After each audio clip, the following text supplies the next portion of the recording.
Ntar antum rasakan, jika zikirnya bergerak di kolbu, antum makan daging, rasakan terbakar, panas, begini-gini juga. Baru dikit, keras panas lagi.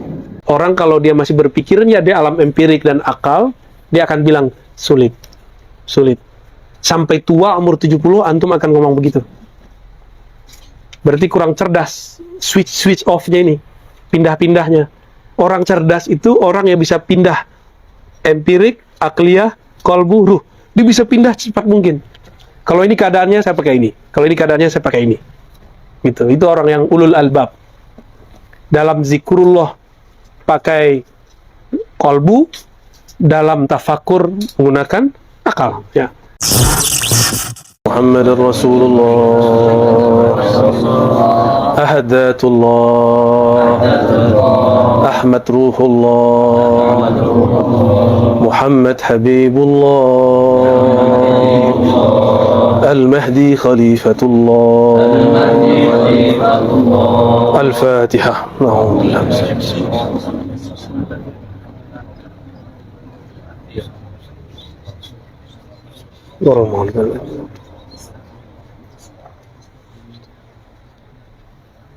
Alhamdulillah.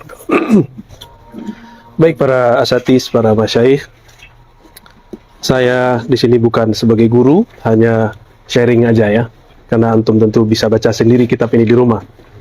Cuma masalahnya di kitab ini ada sesuatu yang tidak bisa dibaca, hanya bisa dirasa, ya. Maka penjelaskannya harus merasakan dulu baru bisa menjelaskannya, itu masalahnya. Karena ilmu itu ada yang jatuh ke hawas, hissi. Jadi ilmu itu 4. Ada yang empirik, kita sebut hissiyah. Ada ilmu yang jatuhnya ke akal, disebut akliyah. Objeknya sesuatu yang masuk akal. Maka yang masuk akal tidak termakan oleh sesuatu yang empirik. Maka anak-anak itu nggak bisa diajak cerita yang berat-berat. Ajak cerita yang imajinatif tapi sahih. Tapi anak-anak tadi kita ajak cerita tentang Khawarij, tapi dengan gaya cerita. Itu merinding-merinding gitu. Ya. Semangat itu. Tinggal diajak takbir aja tuh. Cuma karena saya dari batin, saya bilang, nggak usah takbiran. Tunggu masanya, takbir yang sahih, bukan yang itu. Ya. Ada takbir yang bisa, kalau kita takbir di sono tumbang semua, itu ada antar masanya. Ya. Bahkan Eropa itu, Rum ya, dalam bahasa hadisnya, itu ditaklukkan cukup dengan takbir. Itu takbir yang kayak gimana itu? Itu yang dulu pernah terjadi pada masa Rasulullah ditaruh pedang di sini oleh musuhnya, lalu dikatakan, siapa yang menghalangimu dari pedangku? Jawabannya sederhana, dari kolbu keluar, Allah. Langsung lemas. Allah yang kedua, langsung jatuh. Allah yang ketiga, dia masuk Islam. Masuk Islam dia langsung. Itu gimana caranya? Itu nanti diturunkan semua kepada wali-wali akhir zaman. Semoga kita bagian dari wali itu. Jangan wali nikah mulu. Ini nggak mau jadi wali nikah, yang nikah dia maunya.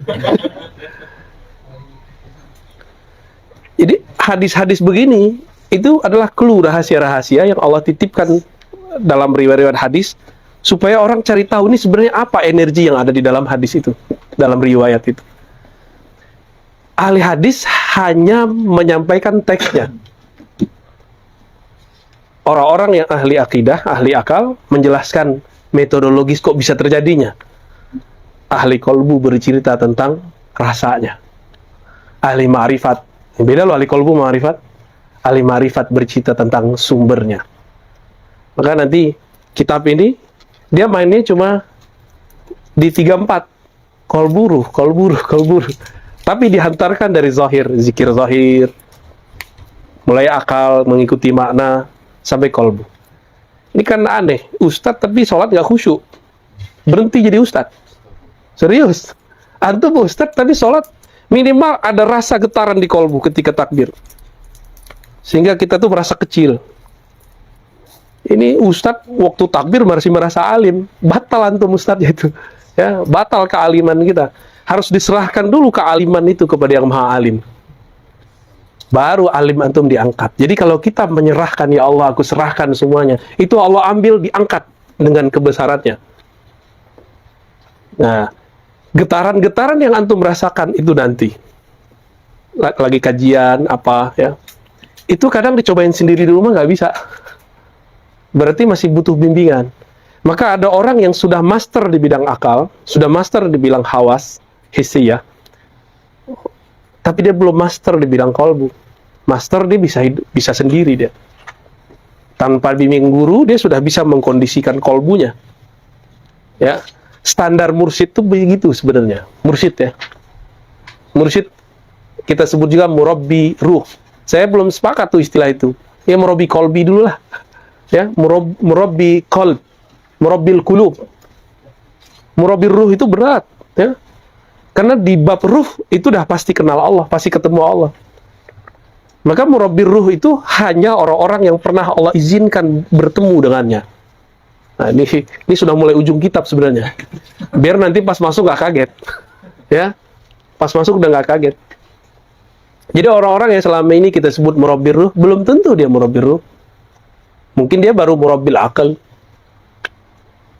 Baru sampai di akal. Orang yang selama ini kita sebut murabbi ruh, siapa tahu dia masih dizikir. Zikir itu kan karena yang dizikirkan belum terasa hadir. Ya nggak? Apa arti zikir? Menyebut. Banyak nggak orang menyebut tapi tidak ingat? Banyak. Masih mending ya. Masih lumayan. Daripada nggak nyebut sama sekali. Jadi zikirnya kita baru zikir menyebut, belum zikir mengingat. Ini mengingat apa? Allah nggak ada rupanya kok. Allah ada rupanya nggak? Nggak ada rupanya. Terus Allah apa? Ah, itu masalahnya. Karena pertanyaannya apa? Itu kan pertanyaan akal, nggak nyampe di akal. Bukan berarti nggak nyampe di akal terus nggak ada, bukan. Banyak kok hal-hal yang tidak sampai oleh akal, dia ada. Ya. Ini khusus, tadinya saya mau pakai bahasa Arab, takut tambah buyar. Kalau bahasa Arab tuh lebih seru kalau ngomong tasawuf. Mulai kok pakai bahasa Payakumbuh. Itu bahasanya, jadi teman saya ada orang agam, dia bilang, wajar ilmu tasawuf tarekat banyak di Payakumbuh. Karena bahasanya melio-lio. Kalau dijelaskan pakai bahasa itu enak. Jadi saya kalau hari Minggu tuh, di rumah, pada asar, itu ada kawan-kawan ngaji kitab-kitab yang berat-berat. Kata orang, pas kita baca nggak berat kok, ringan kok kitabnya. Ya, beratnya di hati. Karena dia ilmunya bukan ilmu kolbu, dia ilmu ruh. Maka bacanya pakai ruh. Nah, ini tips baca kitab. Kalau kitabnya tentang ilmu zahir, maka antum cukup dengan hawas dan akal. Kosakatanya kosakata mantik, falsafah, gramatikal, fikih, hadis, udah gitu aja ilmunya. Jangan dibawa-bawa ke kolbu. Bisa panjang ceritanya nanti. Kalau membaca teks-teks tasawuf, kita lihat dia tasawuf kolbiyah atau ruhiyah. Itu dua hal yang berbeda. Kolbiyah itu wiridan, zikir, riyadhah. Kalau ruhiyah, ma'rifat. Seperti kitab Martabat 7. Ada ustadz, level rohani dia baru akliyah. Bagi dia kitab Martabat 7 itu khurafat. Nggak ada itu. Nggak bener. Otak dia nggak nyampe, dibilang khurafat. Nah, nanti ke depan akan banyak dai-dai begitu. Dan saya harap antum bukan bagian dari mereka. Ya, dia nggak nyampe, dia ilmunya baru sampai akliyat. Pinter, gelarnya macam-macam. Ya. Doktor, traktor, kompor, ya, LC, MA, apa lagi? Lulusan Ciputat. Saya LC juga, lulusan Ciputat. Ya. LC saya bukan LC Timur Tengah, saya kasih tahu. LC saya hadis. Jadi itu lisens, ijazah fil hadis gitu artinya. Liaison, kalau bahasa Prancis kan artinya ijazah. Itu khusus, ngajarin kutubus sittah. Sahih Bukhari, Muslim, Abu Daud, terserah antum akui nggak LC aneh nggak? Aneh nggak butuh pengakuan. Guru kita ngakuin, cukup. Ya. Itu 4 tahun juga. Dan terakhir ada skripsinya, membuat takhrij hadis. Takhrij hadisnya satu hadis ditahrij jadi setebel ini. Satu hadis. Setebel ini takhrijnya. Jadi 3 kali ini satu hadis. Jadi hadisnya ada 40.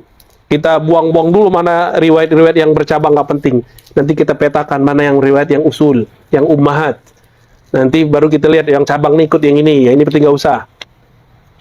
Habis itu udah selesai, baru ditakhrij. Itu Buya Zul Asfi, siapa yang ada ya Begindo ya, itu setebel ini ditakhrij. Saya langsung bimbing dia tuh. Setebel ini ditakhrij satu hadis. Maka orang mengatakan Syekh Albani keren takhrijnya. Ya bagi kami itu biasa banget. Tiap hari kami tahrij soalnya. Tiap hari saya mentahrij. Ada hadis saya tahrij. Itu hitungan detik bisa selesai. Karena alatnya sudah ada semua. Jadi nggak perlu lagi saya mau Sohah Albani, nggak penting. Sohah Ar-Razi aja ntar. Ini bukan gagah-gagahan nggak, tapi tahadus bin ni'mah. Bahwa sebenarnya ilmu tahrij hadis itu ilmu biasa. Bedanya Syekh Albani itu menang rajin sama kita. Benar, antum kan udah belajar tahrij hadis kan? Kalah rajin nggak? Iya, beliau itu dulu dibaca bakatnya oleh Zuhair Syawis, maka kemudian diajak gabung di Al-Maktab Al-Islami. Tapi belakangan itu pecah kongsi. Ya, mereka Syekh Albani ini kemudian disisipin orang, dikasih tahu, diadulah dengan Zuhair Syawis. Nangis-nangis tuh Zuhair Syawis. Cerita di akhir-akhir dia cerita ya. Wallahu alam, itu luar biasa. Jadi takhrij hadis teman-teman itu biasa aja ya. Jangan terlalu melebih-lebihkan ilmu ini. Ini bagian dari ilmu hawas. Ini yang kita jarang bahas. Ya, syukron. Ini apa nih? Ya, ini madu murni Ustaz di sana Prancis. Madu murni.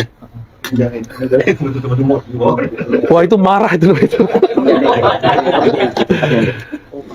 Gak apa-apa udah gak apa-apa. Boleh dituang langsung? Boleh. Ya. Jadi marah dibawa madu satu. Dia emosian soalnya. Masya Allah, syukur deh. Jazakallah, Allahumma sholli ala Muhammad. Makan siang. Masya Allah. Jahe itu bahasa Arabnya apa? Zanjabil. Itu bukan bahasa Arab, bahasa Persia Hindi. Tapi di Persia nggak ada zanjabil kan? Di India saya nggak tahu ada nggak. Ternyata itu diimpori dulu dari Nusantara, zanjabil itu. Maka secara tasrif nggak ada kan, zanjabala, yuzanjabilu nggak ada kan. Itu mu'arrab itu sebenarnya ya. Dan ini disebut sebagai minuman surga. Jadi antum kalau sakit minumlah pakai ini ya. Ini bukan lagi iklan. Nggak ada merek. Baik. Jadi takhrij hadis masuk ke mana? Itu ilmu hawas. Jadi orang sekarang kalau nanya mana dalilnya, dia baru bertanya dalil yang empirik. Nomornya berapa, halaman berapa. Itu dalil paling standar. Belum tinggi dalil begitu.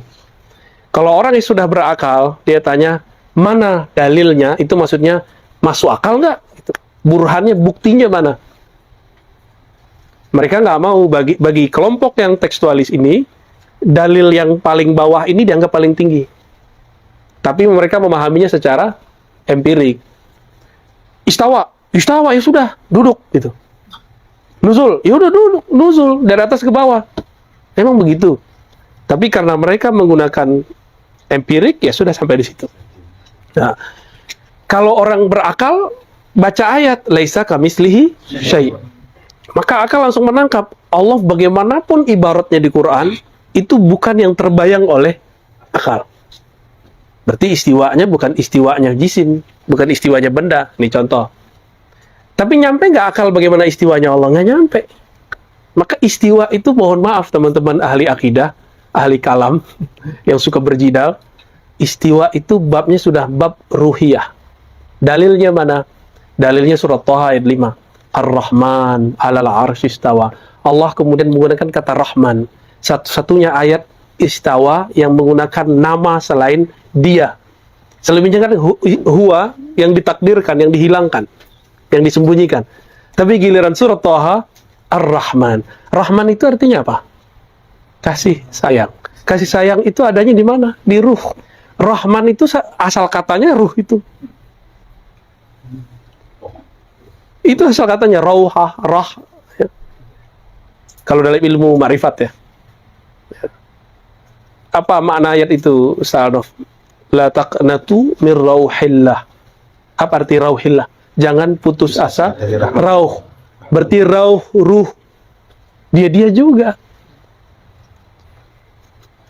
Maka kemudian Allah menyebut dirinya Rahman, dan itu adanya di mana? Di titik ruh. Maka kalau teman-teman mengkaji lewat bab ruh, itu selesai istawa. Makna istawa jadi jelas, tapi saya nggak boleh cerita maknanya. Karena makna itu harus dirasa dulu, belum diceritakan. Udah dahsyat sekali itu. Jadi ketika saya membaca Ar-Rahman al-Istawa, dalam hati sadaqta. Dan itu nggak dibayang, seperti kalau orang empirik kan dibayangin. Duduk nih. Ya. Orang Mu'tazilah itu kenapa dia gagal? Karena dia mentok. Nggak mungkin, Allah kan beda dengan alam. Kok duduk? Yaudah deh, istiwa bukan sifat Allah deh, gitu. Mereka gagal. Jadi sebenarnya mereka al-ya'is min rauhillah. Jadi Mu'tazilah itu putus asa dia dalam memahami ayat itu. Makanya teologi Mu'tazilah itu nggak bertahan lama. Yang bertahan akidah Imam Asy'ari Ahlussunnah wal Jamaah, karena bisa mengcover itu. Imam Asy'ari menyembunyikan bagian ini. Ada tersembunyi di beberapa lafaz-lafaz di Ibana, ya, itu ketemu. Cuma beliau sengaja mengunci-kunci kalimat itu, karena itu bukan bagian yang mesti dibuka di tempat umum. Hatta antum ustadz bergelar apapun, itu kan bergelar akliyah, benar nggak? Kalau saya cerita dalam kitab ini bisa antum bisa kejar. Tapi kalau saya bicara tentang ruh, bisa pingsan semua ntar. Pingsan nggak ngerti maksudnya. Mau ngapa nih, pada kabur semua ntar. Ya. Atau kayak zaman Halaj, pada pingsan loh orang itu. Bismillah.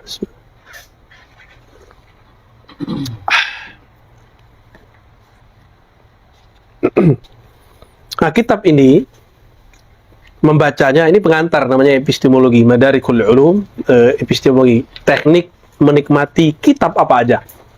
Makanya mohon maaf ya, ini bukan mengajari, tapi ini yang saya dapat dari berbagai tradisi surau, tradisi ma'had, tradisi ahli hadis, tradisi falsafah, tradisi sufi. Ini kita kemudian lihat kenapa teks itu ada beda-beda. Oh, ternyata ada kata kunci dan harus ada background di sini yang harus kita pasang ketika kita baca kitab. Nah, kacamatanya harus diganti ketika kita membaca kitab yang berbeda. Maka kita akan jelas membaca kitab apa aja. Maka seumur-umur nih, alhamdulillah, sampai saat ini Allah kasih saya nikmat, tidak pernah kesulitan baca kitab apapun. Alhamdulillah. Walaupun tamatan Ciputat. Karena ilmu di Ciputat dan ilmu di Mesir sama nggak? Sama. Allah di Ciputat, Allah di Mekah sama nggak? Nabi kita di sini, di Pekanbaru, Nabi kita di Yaman sama nggak? Sama Nabi kita. Yang kalau kita sholawat di sini, orang sholawat di Madinah, cepatnya sama, nyampainya sama. Kenapa? Karena ini kecepatan nuriyah, bukan kecepatan jasadiyah. Kalau pakai jasad, kita teriak, Allahumma sholli ala Muhammad, kapan nyampainya suara itu? Itu cahaya matahari berapa lama nyampe ke bumi? 8 menit kan? 8 menit baru nyampe. Itu kecepatan cahaya fisik. Tapi kalau cahaya nuriyah, nur sholawat, sekejap nyampe. Antum sholawat di sini dibalas di sono, ya. Di sono itu bukan jauh loh teman-teman. Itu cuma balik akal kolburuh, udah gitu aja tuh. Jauhnya kita kepada Allah karena jauhnya kita dari ruh kita sendiri. Dekatnya kita kepada Allah, dekatnya kita dengan ruh kita sendiri. Gampang toh? Inilah makna aku dekat, sedekat kamu dengan ruhmu. Itulah makna aku lebih dekat daripada urat nadimu. Jadi bisa bolak-balik. Ya, kita sekarang baca teks secara zahir, tapi pemahamannya akliyah dibawa rasa kepada kolbu. Syukur-syukur Allah kasih hadiah ma'rifat di dalam ruh. Syukur-syukur. Ya, ini akhir zaman sudah tidak semua ditahan. Saya diperintahkan oleh masyayikh, para habaib, tidak semua habaib ya.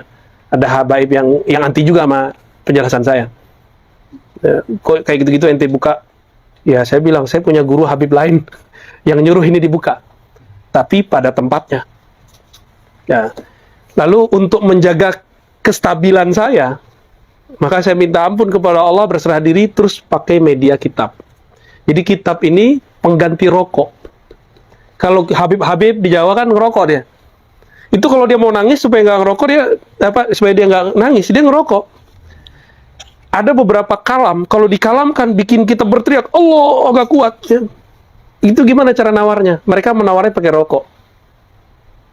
Ini sebenarnya kenapa Habib-habib, kiai-kiai, mursyid-mursyid banyak ngerokok. Ada juga yang modus, ada juga.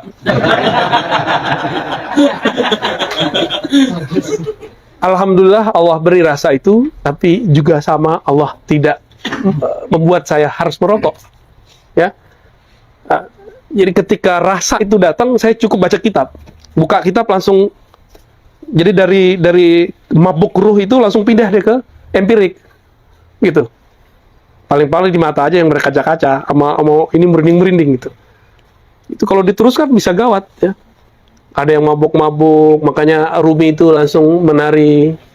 Dia nggak minum anggur dia, tapi anggur rohani yang dia minum.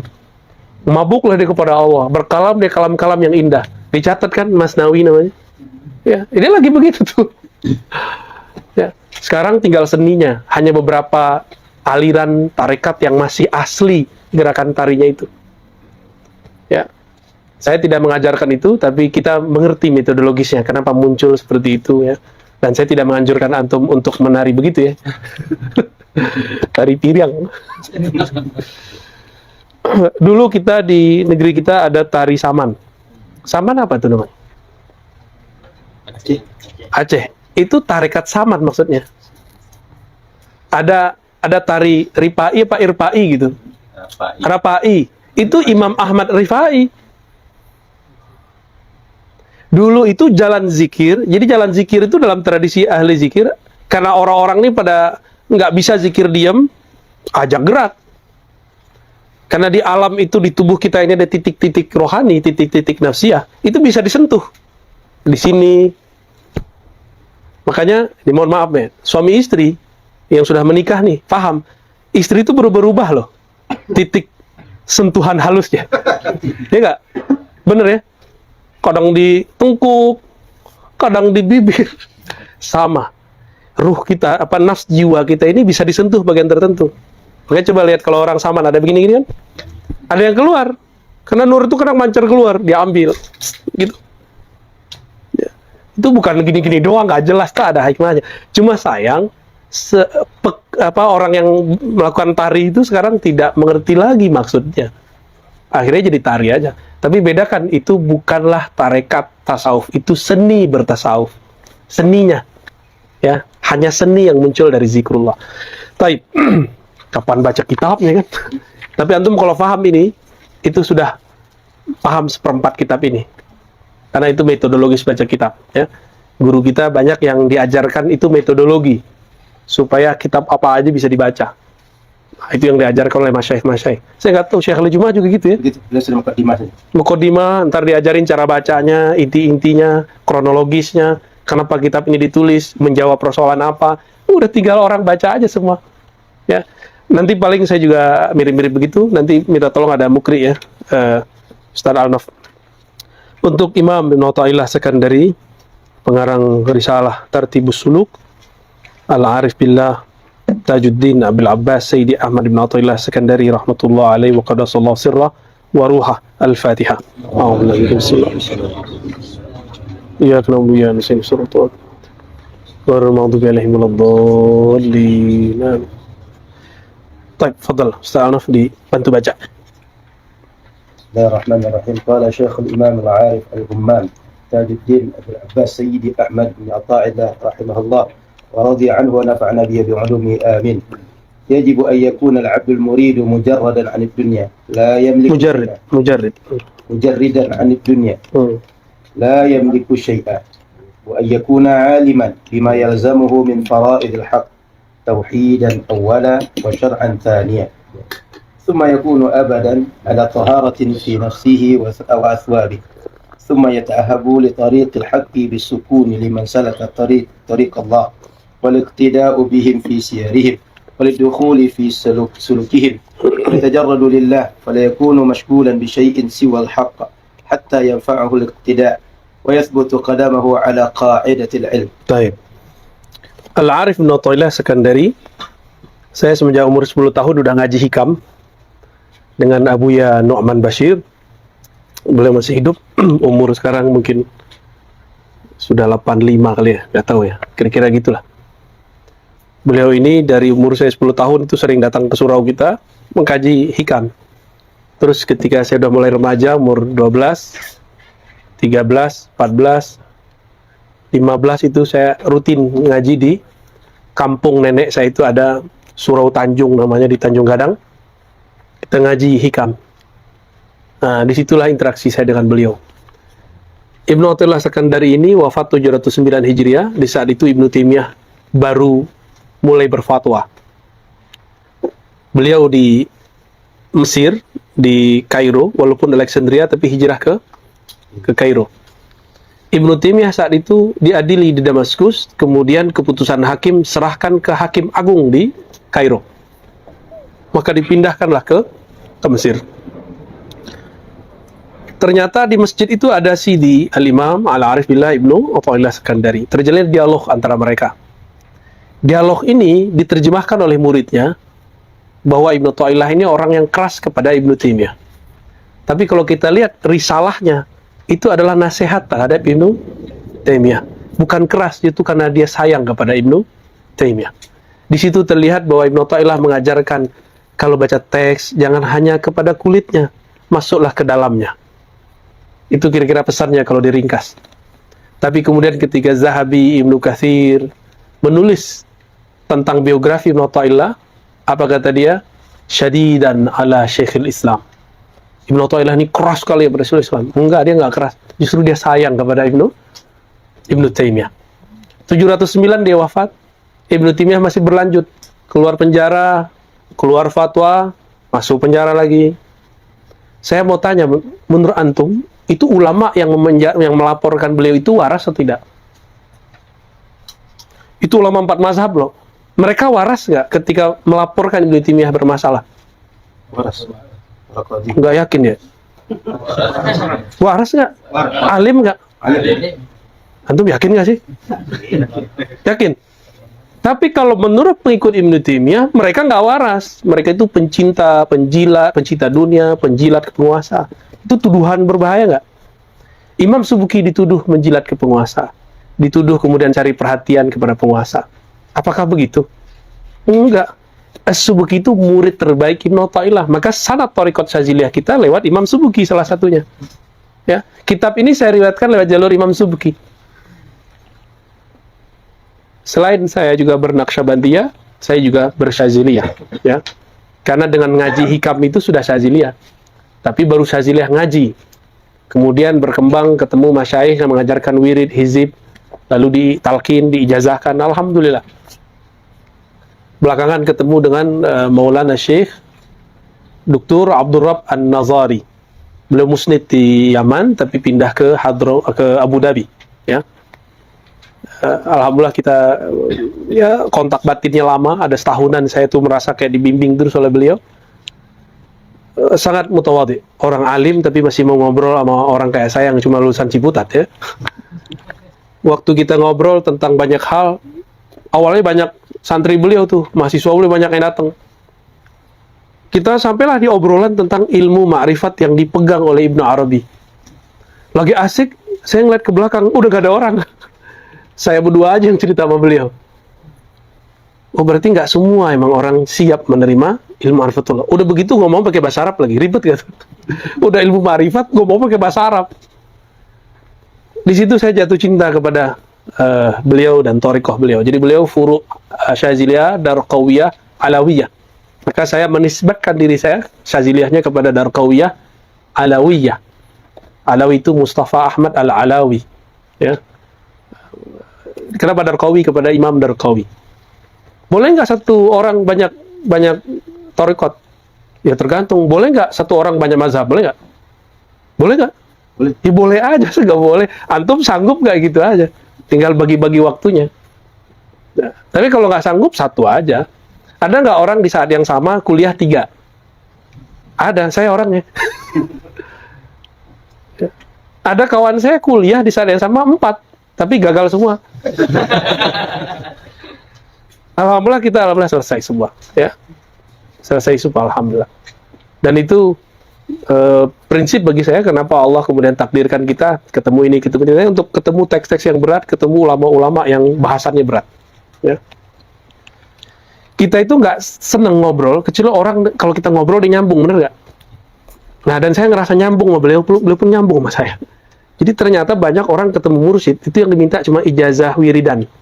Wiridan dong saya, zikir dong saya. Ngajinya kapan? Padahal yang paling penting kan ngaji. Ma'rifatullah. Nah, Ibnu Thaillah Sekandari, beliau bukan pembenci Ibnu Taimiyah, beliau adalah orang yang sayang Ibnu Taimiyah. Maka di akhir hayat Ibnu Taimiyah, 728, 709, 728, berapa tahun tuh? 19 tahun. Terjadi perubahan hebat dalam hidup Syekhul Islam Ibnu Taimiyah. Dia kemudian berbicara seperti Halaj berbicara. Apa kata dia? Jannati fi sadri. Jannahku di dalam dadaku.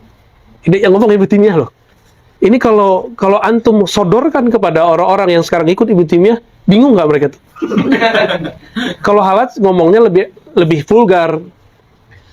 Ma fi jubbati illallah. Tiada di jubahku kecuali surga. Itu Allah sebut apa? Rahmati. Ya jannah, wahai surga, biki arhamu ibadi. Arhamu biki ibadi. Aku merahmati habaku dengan kau. Berarti Ibnu Taimiyah lagi ngomong, di dalam diriku ada rahmatullah, ada sifat Allah, ya kan? Sama dengan itu. Itu udah separuh halajiyah, nisful halaji. Yang dia tadinya mengkafirkan Al-Halaj. Tapi ketika dia faham, ini yang dia rasakan. Pantas Al-Halaj itu menikmati hidupnya. Bahkan ketika dia mau dipancung pun dia nggak ada masalah. Halaj itu bukan hanya dipancung, teman-teman. Tangan diikat, kaki diikat, kepala diikat, ditarik semua. Pisah semua. Tapi ketika nyebar itu badan, darah muncrat nggak? Itu orang-orang melihat darah bercucuran. Lafaz Allah. Dan itu bukan 1-2 riwayat. Bahkan Imam Shibli mendengar lafaz Allahnya. Itu darah berdenyut. Tapi orang biasa nggak ngerti apa ini. Nah, itu mandangnya dengan apa? Mandangnya bukan dengan hawas. Dia mandang dengan kolbunya. Itu aja bedanya, ya. Jadi Ibnu Taimiyah di hari hayatnya menjadi halaji. Kalau begitu wali nggak dia di akhir hayatnya? Wali dia. Itu bukan semoga lagi. Asli dia jadi wali. Maka saya kalau ngeritik Ibnu Taimiyah, itu Ibnu Taimiyah before wali. Kitab-kitab dia yang bermasalah itu. Ya mau gimana lagi, kitabnya sudah mansyur, sudah tersebar. Ya kita sekarang sedang menenggalingi itu. Kira-kira itulah pengaruh kenapa dia berada di makam dia tuh di areal Sah. Sufi. Makbarah Sufiyah. Ya, kawan saya yang sekarang jadi mahasiswa saya, itu Ustadz namanya Rusdi Wahabi. Bukan Wahabi ya. Dia dulu sama-sama ngaji sama saya dengan Syahsan itu, tapi saya lanjut kuliah, dia ngabdi. Sekarang jadi mahasiswa kita, tapi tawadu sekali ya. Dia cerita, saya tanya, Ustadz, ente pernah ke Damaskus nggak? Iya, emang dia dulu kuliah di sana.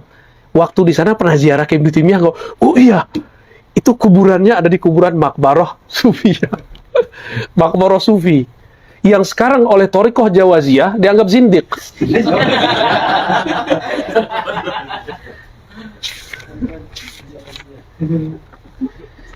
Apa kata beliau? Wajib atas seorang murid. Nah, syaratnya al-abdul murid. Harus dia menganggap dirinya hamba dulu. Buang lafaz lakob alim, lakob punya lakob apalah antum, buang dulu. Al-murid. Nah, murid ini orang yang punya iradah. Bukan siswa berarti bukan. Murid ini orang yang punya iradah.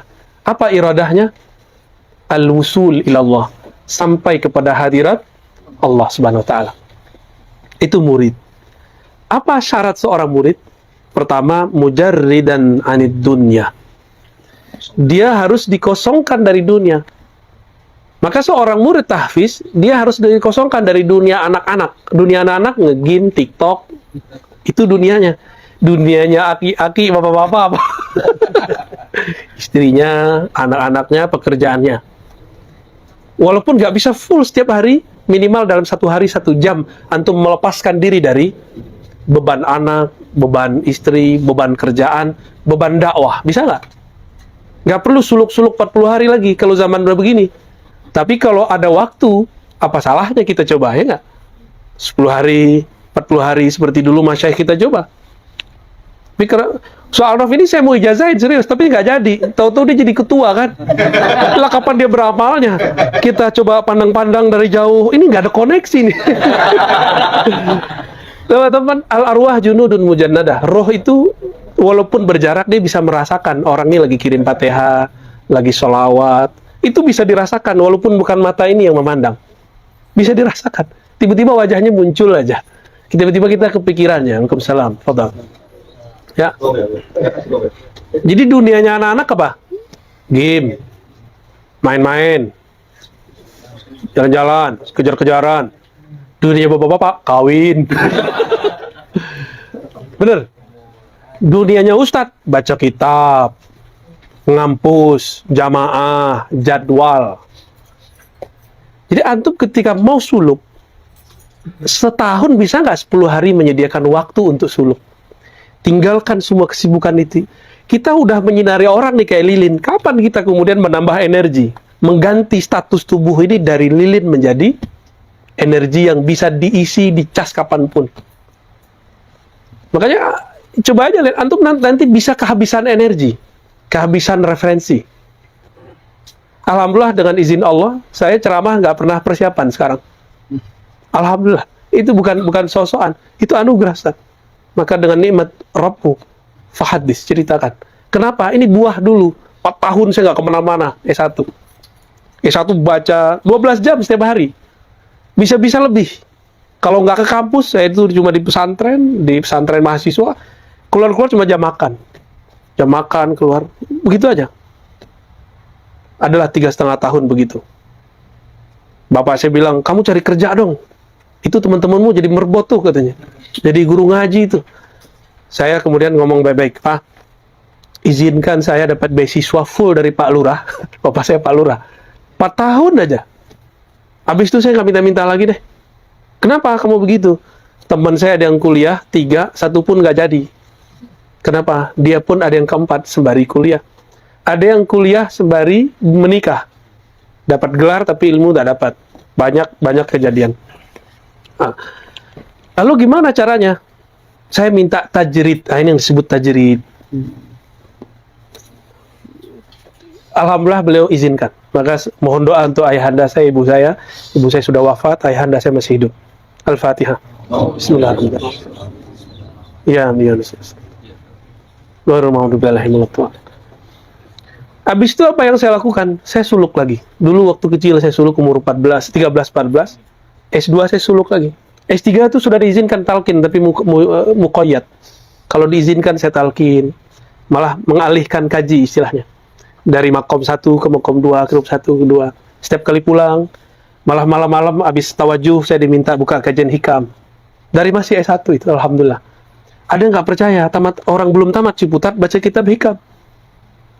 Diremehkanlah kita oleh beberapa orang. Terus dia lihat, loh kitab kuning ini. Kirain kitab Arab Melayu. Dia nanya, Razi, itu kitab Arab asli? Iya. Berarti kamu bisa baca Arab? Iya. Bingung deh. Nah, itu anugerah semua. Anugerah karena mau berguru. Berguru itu kan sederhana aja, Ustaz. Tanggalkan lakop Ustadz kita. Antum langsung bisa jadi murid. Kalau ada murid, dia punya satu karakter dalamnya, tajrid. Tajrid itu menanggalkan dunia. Nggak usah sehari, semalam, 10 hari, 40 hari, antum nggak sanggup sekarang. Tunggu aja ntar bulan puasa ya. Tapi bulan puasa, proyek banyak. Kalau enggak, tolong cari bulan haram. Ada bulan haram. Bulan haram itu apa aja tuh? Muharram, Rajab. Ya, itu bulan-bulan yang bagus tuh itikaf. Antum nggak bisa di sini, pergi ke tempat lain, ke Basilam, ya kan, ke Batu Basure, Kampar, ke Payakumbuh, itu banyak suluk. Dekat Babu Salam. Babu Salam, tapi Babu Salam ada suluk. Alhamdulillah. Ya. Itu bisa ke sana. Latihan zikir. Tanggalkan semua kita, nggak usah ngaku-ngaku jadi ustaz, pura-pura jadi murid biasa aja kan. Tapi guru biasanya dikasih tahu Allah lewat ilham. Ini orang luar biasa. Kenapa? Biasanya dia didengar, sekarang dia mendengar. Maka luar biasa lah buat antum semua ya. Yang biasanya ceramain orang, sekarang ada ceramain. Nah, ini mujarradan anid dunya. Ini tips, kita nggak mungkin khalwat jadi dulu disebut khalwat kubro dulu. Nah, ini yang masih ada di Naqsyabandiyah. Tidak lama orang-orang Naqsyabandi masih mengamalkan. Tapi itu pun khalwat kubronya sudah ada modifikasi. Khalwat kubro yang asli, satu ditaruh di gunung sana, satu ditaruh di goa, satu di hutan. Itu dulu khalwat kubro yang dulu. Atau di surau, orangnya nggak banyak. Satu sudut sini, sudut sini. Alhamdulillah waktu saya berumur 14 tahun, 13 tahun, kita suluk cuma 3 orang. Gurunya 2, kebanyakan guru kan, khalifahnya 5. Bingung tuh kalau mau doain, dah yang mana dulu? Antri. Cuma 3. Saya sudut sini, dia sudut sana, kayak gitu aja. Alhamdulillah itu teman-teman pada jadi semua. 40 hari. Muncullah Ustadz Gadang Salero. Ustadz, kalau suluk tuh nggak makan daging ya? Nah, ini Gadang Salero ini. Ya.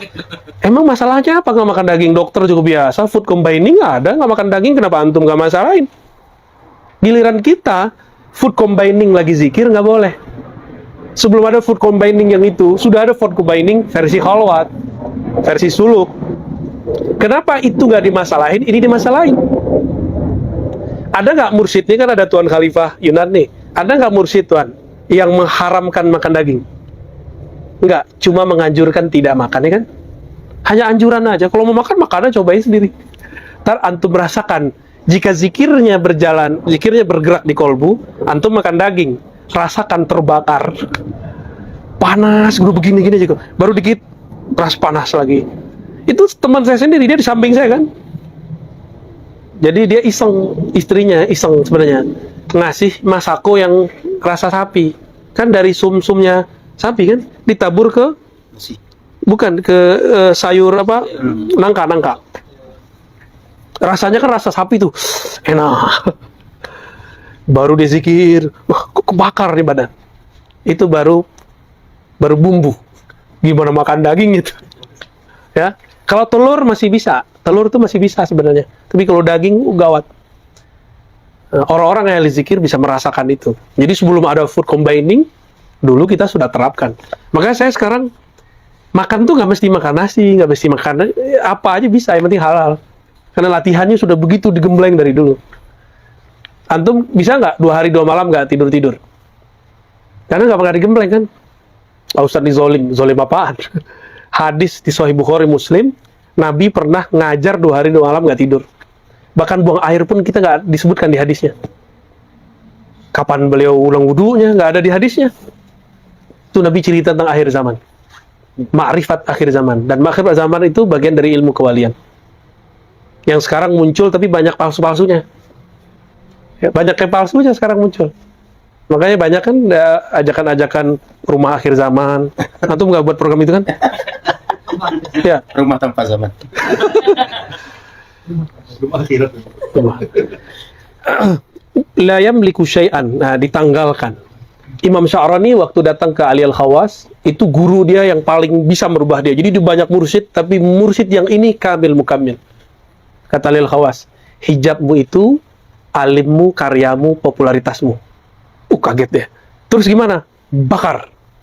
Disuruh bakar. Maka dia kalau ada buku, terus nanya, kalau bukunya aman gimana Syekh?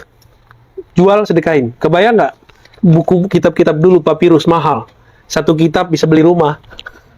1 kitab bisa beli rumah, bukan 1 rumah, bisa 1 komplek. Imam Malik nulis kitab, itu bisa kemudian hidup setahun lebih. Dan dia bagi-bagi duit itu. Sekian dinar, sekian ribu dirham dia dapat. Imam Sya'rani, bayangkan, ini aset dia disuruh bakar. Gimana kalau ada sekarang mursyid begitu, mantep? Antum masih bilang, wah ini kayak orang sesat. Ya, tapi mursyid-mursyid sekarang penyayang, nggak ada yang begitu. Nggak ada yang begitu. Kalau ada, udah saat itu. Yang dibakar itu cinta dunianya. Maka dibakar itu buku, terbakarlah cinta dunia dalam dirinya. Itu Imam Sya'rani. Untung nggak ada mursyid begitu sekarang. Mursyid sekarang udah yang penting datang, yang mau zikir, udah cukup. Udah cukup. Tapi untuk guru-guru besar kayak antum ini harus punya pengorbanan. Nanti kita buat lah ya khalwat kubro di Ruko Ciputat. Kalau Allah izin ya. Kalau Allah nggak izin nggak usah. Kerjanya zikir, sholat, zikir, sholat. Quran, tar dulu. Quran itu dosisnya tinggi. sebut dulu nama yang nurunin Qur'annya. Baru ntar udah siap, baca Qur'an banyak-banyak. Itu kenapa ada metodologis kurikulum zikir tok. Zikrullah mujarrad, battah ya. Di mana ayatnya? Wazkuri isma rabbika wa tabattal ilaihi tabtila. Tabattul itu artinya fokus. Fokus hanya nama Allah. Ya. Nanti nanya lagi, Ustadz, emang kita nggak boleh baca Quran? Bukan nggak boleh. Sekarang latihannya zikrullah. Bukankah zikrullah itu minal Quran? Benar nggak? Jadi orang kalau zikir, dia sedang mengambil isi Quran. Kalau ada orang baca Quran, dia sedang membaca zahirnya Quran. Itu aja bedanya. Ada orang baca, pikirannya kemana-mana. Di samping dia zikir, diam. Itu afdal mana? Zikir tapi kolbunya tawajuh kepada Allah. Mana yang lebih afdal? Ada orang zikir, pikiran kemana-mana. Sampingnya baca Quran, kolbunya bermuraqabah, merasa berhadap-hadapan dengan Allah. Mana yang lebih afdal? Nah, berarti amal yang afdal itu bukan zikir, bukan Quran, tapi kapan saja waktumu bertawajuh kepada Rabbmu. Itulah waktu paling afdal. Carilah waktu-waktu itu, ya. Apalagi aliman, mengetahui yang fardu-fardu. Fardu ain maksudnya ya. Fardu ain harus tahu cara wudu, cara mandi wajib, cara kalau tiba-tiba karena jauh dari pasangan tiba-tiba mimpi basah. Ada loh. Khalwat mimpi basah. Terus gimana cara keluarnya? Kan dia di dalam surau, dalam masjid. Kan dia lagi junub, gimana jalannya? Maka dianjurkan tidur itu pakai kaos kaki. Supaya kaki kita nggak langsung menyentuh surau yang suci, masjid yang diberkahi. Baru mandi. Diajarkan cara mandi. Mandi itu kenapa ada orang tiba-tiba pingsan di kamar mandi? Nggak wudu dulu, karena dia langsung guyur. Mulai dulu dari wudu, lama-lama kan di kaki. Kaki disiram yang banyak. Seperti orang mau renang, kakinya duluan masuk kan? Nah, itu supaya nanti, karena ada saraf di kaki semua. Siram yang lama di kaki. Udah kemudian baru naik ke pundak. Baru kepala, jangan langsung kepala. Tiba-tiba stroke mati. Itu kejadiannya. Ini sunnah yang jarang dipakai hari ini. Semoga para asatis memakainya. Ya. Terus, kayaknya mulai gerah nih. Ya. Udah jarang apa? Waduh, aneh minum dulu deh kalau gitu. Mandi junub nggak mandi wajib ada. Ini para asatis ini kalau canda itu lebih jorok dari preman. Sekali mau ya kan? Jordi. Karena dia tahu cara baliknya, tahu cara tobat. Sok-sokan. Apa yang wajib? Pertama tauhid. Tauhid itu nggak mesti dia berteori tentang sifat 20, yang penting dia ngerti qul huwallahu ahad, Allahu samad, lam yalid wa lam yulad wa lam yakul lahu kufuwan. Kapan dia wajib belajar sifat 20 secara detail? Kalau orang sudah mulai mengajarkan Allah bertempat, Allah berarah, itu baru wajib tuh belajar sifat 20 ya. Sebagaimana meyakini Allah berarah itu bid'ah yang dolalah, maka belajar sifat 20 itu bid'ah hasanah dan hukumnya wajib ya. Baik. Yang kedua syara'an, di situ hukum fikih ya, cara mandi tadi ya, cara wudu. Nah, ini diajarkan juga, jangan murid itu wudunya terlalu ramah, wudunya itu yang sederhana. Kan ada tuh, nah ini ada anak nih, caranya bukan di kelas, bawa dia ke tempat wudu, praktekkan cara wudu yang ringkas. Yang ringkas. Model sekali, ada yang 2 kali, ada yang 3 kali. Jadi fikih yang terbaik adalah fikih misali, fikih qudwah, langsung dicontohkan, jangan teori yang banyak-banyak. Ini juga jadi persoalan kita di pesantren. Kenapa pesantren itu jorok-jorok? Banyak pesantren jorok-jorok, kecuali pesantren yang sudah insaf. Kenapa? Karena mohon maaf, para kiai hanya sibuk ngajar kitab di kelas, di ruangan, tapi jarang jalan-jalan ke WC, ke asrama, sehingga itu nggak ada yang ngatur. Ya, semoga nanti pesantren yang akan antum buat berendah hati lah, bergilir nyari melihat itu. Ya. Lalu apalagi? Abadan ala taharah, menjaga taharah fi nafsihi wa aswabih, baik di jiwanya, badannya ataupun pakaiannya. Ini diajarkan juga teknik. Kalau kepercik kena, mohon maaf, buang air kecil, itu ada nggak cara membersihkannya tanpa perlu mengganti? Ada toh. Jadi nggak perlu kemudian jadi syak. Kepercik dikit, ambil bagian mana yang kita ragu. Dibersihkan, ambil air, bersihkan 2 kali, 3 kali, selesai. Langsung sholat. Jangan kemudian jadi ragu. Gampang toh. Ya? Tapi kalau ragu, udah sarungnya banyak, ganti sarungnya. Itulah dianjurkan lebih sering kita buang air kecil jongkok ya daripada berdiri. Summa yata'ahhab li tariqil haqq bisukuni liman salaka tariqallah. Baru bersiap masuk ke jalan Allah. Bisukun, dengan sukun, dengan tenang, jangan kerusak-kerusuk, jangan ambisius. Ini kadang-kadang ada nih kalau belajar thariqat tuh ambisius mau jadi mursyid.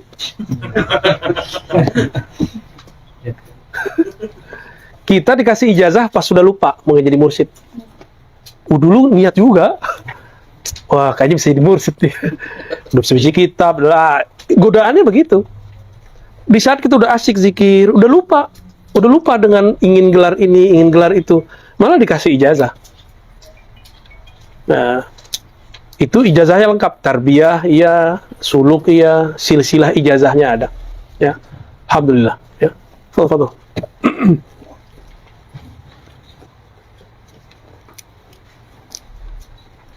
Ada sebagian yang Ya, nggak apa-apa. Yang mau ngajar, fadhil. Ya. maju Ustaz, masih ada ruang kosong depan. Karena tajrid ini emang sulit ya. Ya. Diminum Ustaz, silakan. Ayo. Ayo minum dulu deh, minum dulu. Wah, mana nih barangnya?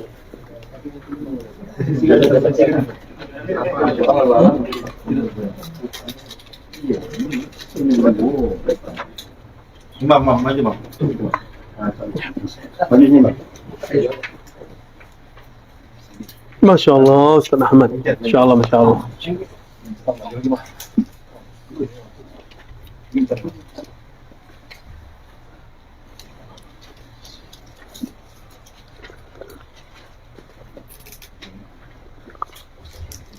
Aura-auranya agak panas.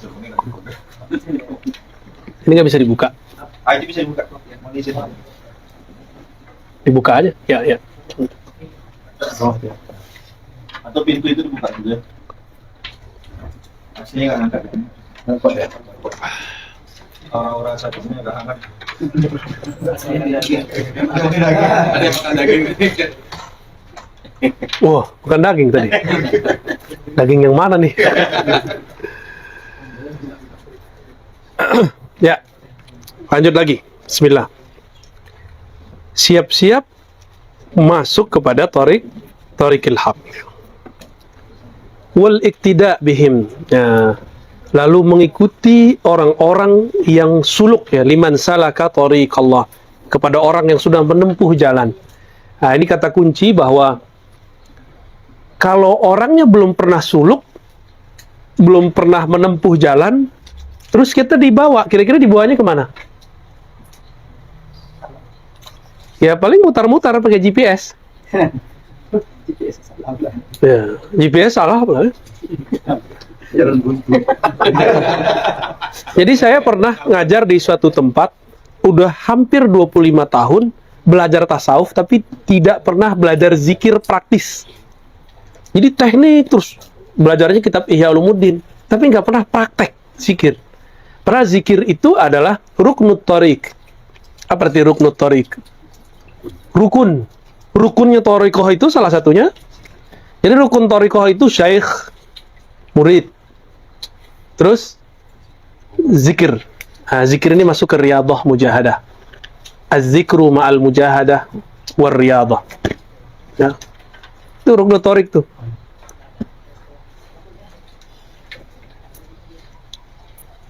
Nah, antum walaupun sekolah tinggi, ya mohon maaf, itu kan sekolah untuk akal, belum sekolah rohani. Harus sekolah lagi kita, sekolah kolbu. Masalahnya gengsi kan, mursyid yang ono bukan taman Timur Tengah, atau minimal dia nggak bisa baca kitab sih dia nggak bisa baca, tapi kolbu antum kebaca sama dia, ya. Lebih canggih nggak tuh? Lebih canggih mereka itu. Wal iktida bihim fi sayrihim, mencontoh mereka fi sayrihim. Maka ada kaidah man la syaikhu lahu bukan yang itu. La yufliha abadan. Siapa yang tidak punya guru, dia tidak akan pernah berhasil melewati jalan. Karena dia ngikutin siapa? Nggak ada yang diikuti. Hatta Al-Ghazali rahmatullah alaihi wa qaddasallahu sirrah, itu cari guru nggak? Siapa guru pertama dia? Untuk bab tasawuf. Al-Imam Abu Ali Al-Farmadi. Abu Ali Al-Farmadi pertama berguru kepada Abul Qasim Al-Kushairi, pengarang Risalah Kushairiyah. Terus dia mengalami ekstase yang tidak bisa dijelaskan oleh Al-Kushairi. Al-Kushairi bilang, udah zikir aja ente. Kushairi bukan nggak paham, dia nggak mau jelasin. Maka dia pindahlah kepada Abul Qasim Al-Kharqani atau Karkani. Pindah dia kepada imam yang lain. Baru kemudian apapun persoalan zikirnya dijelaskan semua oleh Abul Qasim Al-Karkani. Itulah silsilah tarekatnya Ghazaliyah. Lalu siapa gurunya tadi? Abul Qasim Al-Farmadi. Itulah yang tertulis dalam silsilah tarekat Naqsyabandiyah. Maka Naqsyabandiyah itu boleh juga disebut dengan Thariqah Ghazaliyah. Bedanya, dia di zikir khafinya. Kalau Syaziliyah, di zikir zahirnya. Zikir hizibnya, auratnya. Jadi Thariqah ini punya karakter-karakter unik. Walaupun semuanya mengajarkan zahir dan batin, tapi belakangan punya khas masing-masing. Ya. Lalu ada lagi kelebihan Syaziliyah. Dia bisa mengibarahkan apa yang dirasakan. Maka muncullah kitab hikam. Ya. Maka tidak ada Naqsyabandi kecuali dia baca hikam untuk mengekspresikan rasanya. Maka populer kan di negeri kita, di Sumatera, di tanah Melayu, sampai jadi terjemahan bahasa Melayu. Ada dulu orang Johor di Malaysia nulis pakai teks Melayu, Arab Jawi. Kita nyebutnya tulisannya tulisan Jawi. Di Semarang itu ada Syekh Saleh As-Samarani, Saleh Darat, gurunya pendiri Muhammadiyah dan NU. Syaziliyah itu. Berarti pendirinya Muhammadiyah Thariqah. Maka antum yang Muhammadiyah, core-nya Muhammadiyah kan pembangunan, berkemajuan. Kan nggak ada urusan sama Thariqah. Jangan anti Thariqah, gitu aja. Oh, Thariqah bidangnya orang ono, udah gitu aja. Nggak usah kemudian sok-sokan bidang. Oh, nggak ada tuh. Orang NU juga lucu. Karena di kampung-kampung tertentu itu ada orang belajar ilmu zikir, tapi bukan tasawuf. Gila. Dikira itu tarekat, padahal itu ilmu-ilmu kebatinan. Mereka nggak bisa bedain. Ya. Ini baru belum selesai nih, Ustaz. Walid dukhul fi sulukihim, ya. Fi salaka yasluku silkan, ya. Silkim. Seharusnya ada wawnya, sulukihim, tambahin waw aja di situ. Wa tajarrad lillah. Dan fokus hanya untuk Allah. Ya. Berarti kalau sudah khalwat, tolong jadwalnya di-cancel. Semua dipindahin. Ya. Terus kalau khalwat mas saya asik, karena ada ngajinya, ngaji baca kitab. Jadi setiap pada subuh, pada asar tuh ngaji kitab. Ntar kita coret-coret kepala antum tuh ya. Pakai ilmu ma'rifat. Jadi zikir-zikirnya bisa dijelaskan. Kenapa rasanya begini, kenapa nggak ada rasa, itu juga bisa dijelaskan. Zikir tanpa rasa, itu rasa juga. Fala yakun masyghulan bi syai', maka dia tidak sibuk lagi dengan sesuatu selain Allah. Gimana? Orang kalau dia masih berpikirnya dia alam empirik dan akal, dia akan bilang sulit. Sulit. Sampai tua umur 70 antum akan ngomong begitu. Berarti kurang cerdas. Switch off-nya ini, pindah-pindahnya. Orang cerdas itu orang yang bisa pindah empirik, akliyah, qalbu, ruh. Dia bisa pindah secepat mungkin. Kalau ini keadaannya saya pakai ini, kalau ini keadaannya saya pakai ini. Gitu. Itu orang yang ulul albab. Dalam zikrullah pakai qalbu, dalam tafakur menggunakan akal, ya. Tapi antum mau sholat pakai akal. Ya kan ada namanya sholat tadabbur Quran, ya banyak pikiran jadi ntar. Karena tadabbur Quran pakai akal. Jadi kalau kita sholat, aqimis sholat li dzikri, bukan li tadabburi Qur'ani, bukan. Aqimis sholat hanya untuk zikir kepadaku. Ini kesalahan orang nempatin pasangannya nggak cocok. Wa yasbut qadamu ya hatta yanfa'ahu al-iktida.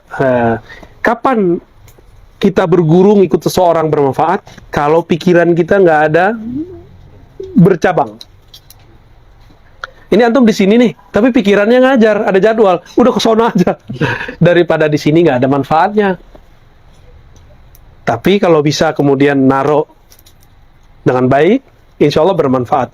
Walaupun pertemuan kita cuma 2 jam, tapi rasanya bisa 2 hari itu. Insya Allah. فَإِنْ تَلَمَّذَ لِمَنْ سَلَكَ طَرِيقَ اللَّهِ تَعَالَى كَانَ أَسْرَعَ لَهُ فِي السُّلُوكِ. Tadi saya kasih ilustrasi. Kita ikut orang tidak pernah tahu jalan. Muter-muter? Ya. Lama nggak? Sama orang yang tahu jalan. Apalagi banyak jalan yang dia setempuh. Maka dia tahu jalan tikus. Itulah rahasianya. Kenapa belajar thariqat banyak bagi seorang mursyid itu perlu. Kalau udah mursyid ya. Kalau belum mursyid, jangan dulu. Jadi bullshit nanti.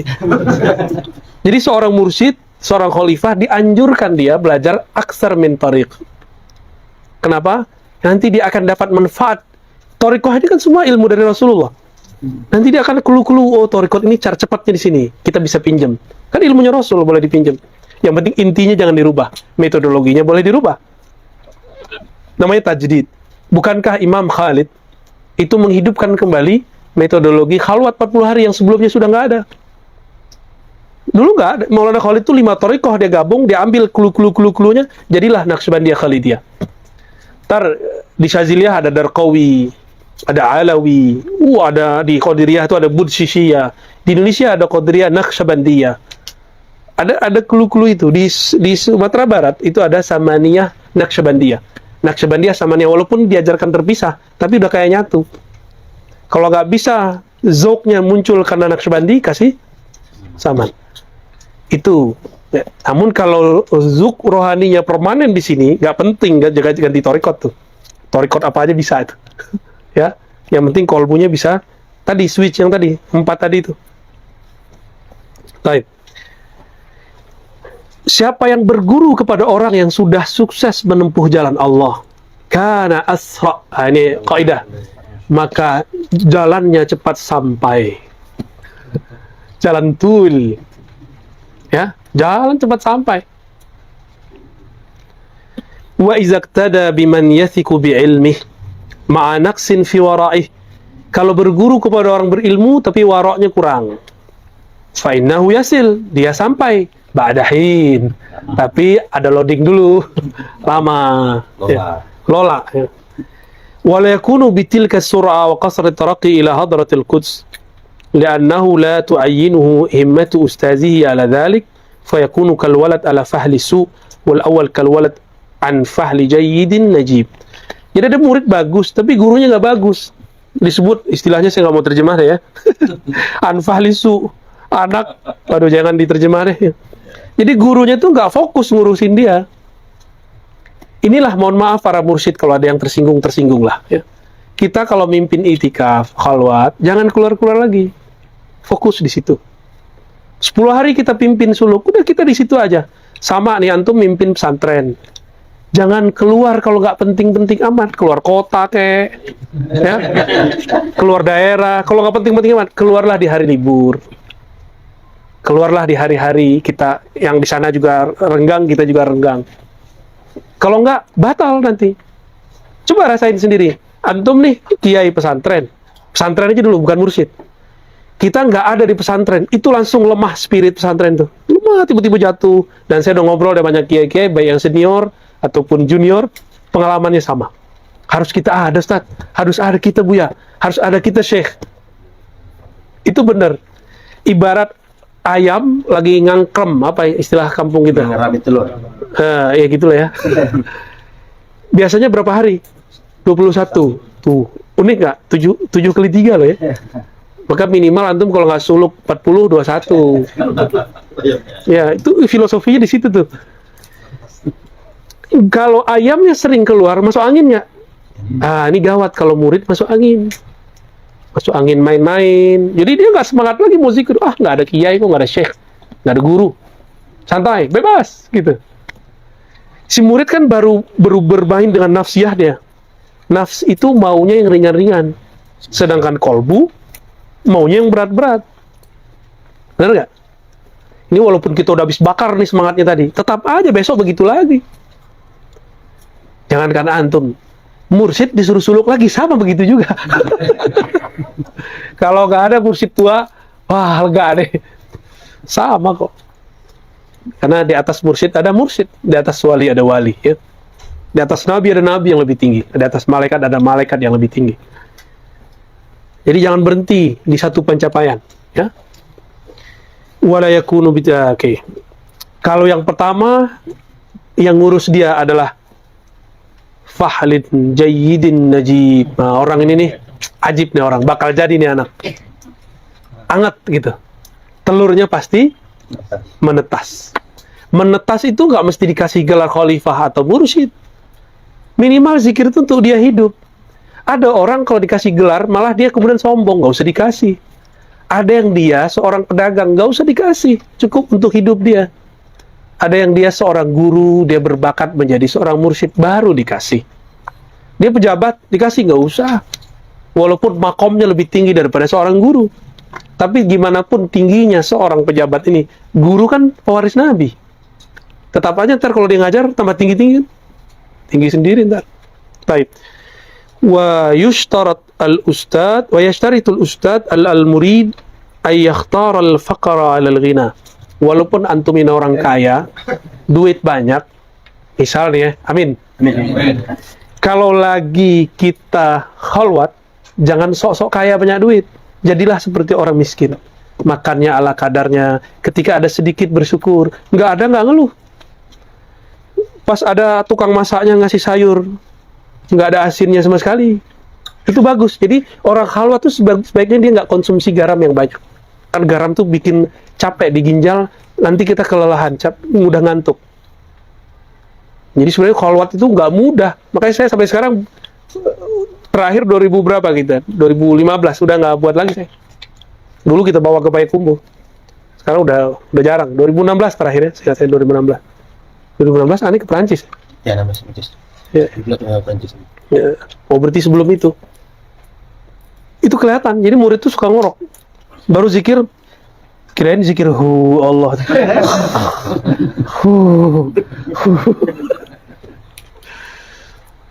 Kenapa? Karena faktor makanan. Apalagi suka doyan mie. Mie itu isinya apa? Micin ini berat di ginjal. Maka orang ini akan capek secara metabolisme tubuh, dia capek. Itulah rasanya kenapa di daerah Jawa pesantren itu ada namanya mutih. Coba orang Sumatera dikasih mutih, bisa demo muridnya. Kenapa? Karena ngurangin makan daging udah demo. Tiap hari makan gazebo. Nggak diharamkan. Di hari ke-20 makan daging nggak? Benar tuan? Makan daging. Kenapa? Ternyata Imam Khalid tuh ngerti kedokteran. Tubuh ini kalau nggak makan daging dalam 20 hari, bisa-bisa dia memakan nutrisi gizi-gizi yang sudah tersimpan itu. Jadi kurus. Jadi kayak tua mukanya. Maka tetap dirayain itu, disembelih itu. Dirayakan besar-besaran itu di surau-surau suluk. Makan kambing. Gulai kambing. Malam-malam itu Ustaz, itu malam terpanas yang kita tahu. Lebih panas dari terik matahari. Di thariqat lain juga sama semua kan. Khalwat itu prinsipnya sama, beda kurikulum zikirnya. Kalau Syaziliyah begini, Naqsyabandiyah begini, Surawardiyah begini, beda-beda kurikulum aja. Wadzulla 'alal 'izz, merasa hina daripada merasa mulia. Jadi Ustadz, asatidz, para buya, kalau berguru ke seorang mursyid, tanggalkan gelar kita. Ya. Kalau jenggot antum yang bikin sombong, potong jenggotnya. Biarkan panjang dalam khalwat. Inilah jenggot yang baru. Jenggot ketidaksombongan. Tapi insya Allah diistighfarkan ini hilang. Astagfirullah, udah aman tuh ya. Nggak usah dipotong lah ya. Nanti diprotes sama muridnya. Wah kalau itu biarin aja dia ya. Kapan seorang murid tidak usul kepada Allah? Jika dia tidak menanggalkan al-ghina dan al-izz. Dia merasa dirinya kaya. Masih ingat gak antum waktu bawa jamaah, Ustaz? Ada jamaah kaya gak waktu umroh? Banyak. Terus dikasih hotelnya ternyata Heboh. gak cocok. Gimana? Marah gak? Dia marahin Ustadz loh. Dia gak tahu kalau Ustadznya siapa kan? Dia kira Ustadznya digaji, bisa diukur dengan gaji yang ada. Kan enggak. Itulah kurang ajarnya jamaah-jamaah umroh itu. Ya, Ganti kamar Bu ya. itu. Jadi jemaah umroh ini jangan antum kira para asatis ini nggak punya perasaan. Dia kalau sumpah bisa tembus ke langit.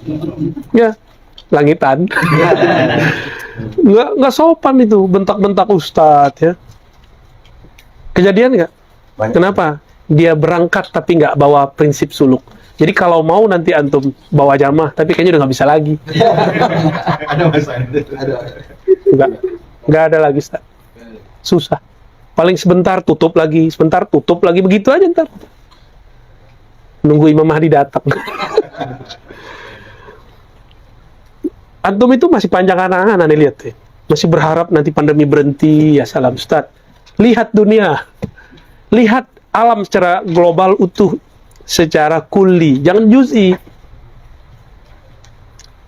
Lihat yang benar lihatnya. Virus ini setelah Delta ada lagi nggak? Ada MU ada lagi nggak? Itu mereka udah sebutkan 6 sebelum virus ini ada. Saya menjadi sekarang ini nggak disebutkan. Oh, itu dia. Habis 6 ada lagi, Cuma kita nggak tahu ntar. Itu secara fisik. Virus batin ada, Ustaz. Ini aneh kasih tahu nih, Taliban ini ujian buat kita Ustadz semua. Nanti mau mecah-mecah Ustadz tuh. Oh, itu Ustadz pro Taliban, ini Ustadz nggak anti Taliban. Nah, emang Ustadz diukur dari Taliban nggak Taliban?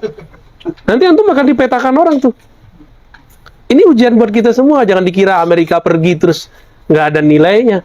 Dia tinggalkan senjatanya, tanknya yang canggih-canggih, dipakai oleh Taliban. Emang nggak ada mahar di situ? Walaupun jubirnya ngomong begitu, al-khabar laisa kal muayyanah, begitu kan di hadis. Yang kita lihat tuh nggak begitu hakikatnya. Ini nanti fitnah semua, Ustaz. Ane akan dipindah, usaha Ane akan dipindah. Bisa jadi antum nih jotot-jotokan ntar nih. Bisa jadi.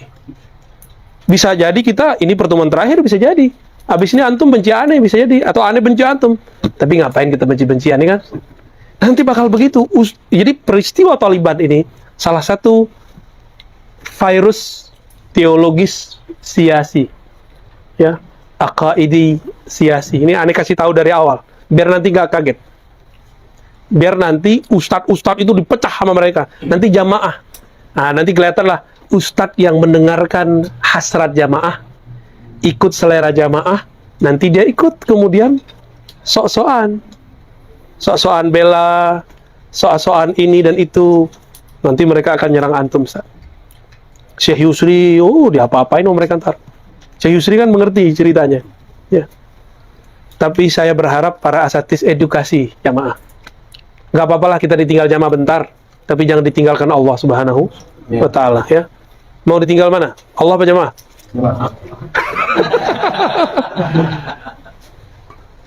Susah pertanyaannya. Berat jawab. Mulai mikir. Ini gimana? Sudah mikir ya. Bisa nggak jawab ya? Berarti tauhidnya bermasalah, Ustaz. Ngaji sifat 20 aja belum sahih itu. Wa yakhtar al-jabbar jalla jalaluh. Nah, ini nih ini orang kalau suluk ya. Terus nggak dihargai sama temennya. Dalam hati bilang, lo nggak tahu gua dokter. Itu bisa begitu. Lo nggak tahu jamaah gua banyak. Dalam hati. Berarti dia belum meninggalkan iznya. Lo nggak tahu, saya ini baca kitab jago. Saya ini tamatan Timur Tengah loh. Kalau saya Timur. Nanti iz ini saat ini hijab paling tebal. Orang nggak akan bisa wusul kepada kolbunya kalau ini belum disembelih. Harus disembelih ini. Ya, sanggup nggak ntar tuh?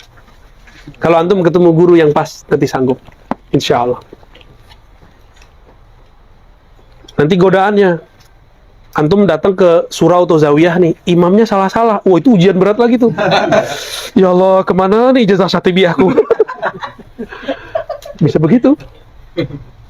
Berat. Nanti jadi juri. Apalagi ngerain ustadznya, mursyidnya baca sholawat. Allahumma sholli. Salah nggak secara lafaz salah, tapi secara makna belum tentu dia salah. Maksud dia bukan sholli mu'annas, tapi saking rindunya kepada Nabi, linya kepanjangan. Si ustadz yang lagi suluk jadi juri, lafaz dia betul Allahumma sholli, tapi dalam hatinya ada kesombongan. ini paling benar cara bacanya, Syekh, ente keluar aja cari guru yang baru, cari guru yang bacanya bagus, kalau nggak jadi hijab, ya. Tapi kalau sanggup tuh, wah cakep itu, berarti sudah habis tuh izzahnya. Wa yakhtaru al-jabbar jalla jalaluh, dan dia memilih Allah saja, ya. Wa yu'siruhu wa ma yuwassilu ilaihi ala kulli ma siwa, mendahulukan hanya Allah dan mendahulukan asbab-asbab yang membuat dia sampai kepada Allah. Apa asbab menuju Allah? Wirid, bisa, mursyid yang paling penting. Maka dahulukanlah kepentingan yang disuruh oleh mursyid. Mursyid yang sahih lah ya, bukan mursyid bullshit, ya. Mursyid yang sahih, mursyid yang ma'zun, yang diizinkan, yang dapat ijazah, dia nggak mungkin eksploitasi murid. Dia pasti kalau nyuruh murid sesuatu, itu ngobatin isi kolbu muridnya. Pasti begitu. Wala ya'kul illa tiraran. Nah, ini berat nih nang kadang salero ini ya. Tidak makan kecuali seperlunya saja, darurat. Ini aneh cerita, Ustaz. Waktu kita riyadhah 10 hari itu cuma makan kurma. Mentok-mentok pisang. Itu rasanya nikmat bukan main. Nikmat bukan main. Jadi ternyata tubuh kita ini sudah terbebani oleh gazebo, tunjang, rendang, kalang. Aduh, itu dia butuh istirahat sesekali. Mau awet muda nggak? Biar kawin lagi gitu, Ustaz Ahmad. Mau awet? Badannya, boleh badan 40-50, tapi dalamnya 30. Ya. Kalau ini food combining, Torikoh food combining ya. Kita pakai Torikoh khalwat aja. Kurangi makan. Kurangi makan. Ya. Bukan berarti nggak makan, itu nyiksa namanya. Ya. Jadi makan itu kalau butuh, bukan kalau ingin. Bisa nggak bedain? Bisa bedain nggak? Makan kalau butuh. Itu kapan kita butuh makan? Kalau nggak makan lemes, baru kita makan. Kalau makan pengen, lewat warung Padang.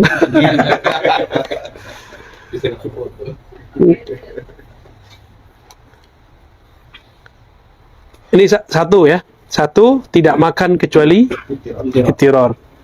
La yatakallam fima la ya'ni, tidak ngomong kecuali sepentingnya.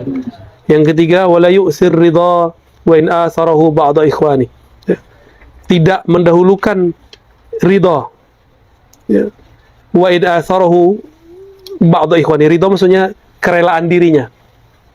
Walaupun dia harus mendahulukan temannya gitu. Ya kamu dulu, khidmah, masuk khidmah. Ya. Kita ini kan egois nggak? Bener nggak? Pengen dihargai orang, pengen dahulu dilayani. Kalau kholwat, belajar ngelayani. Ambilin air, nih kasih ke orang. Udah asik. Kholwat itu kebahagiaan kolbu. Kenapa? Di saat itu jiwa tidak lagi jadi beban bagi kolbu, tapi jiwa sudah tunduk kepada kolbu.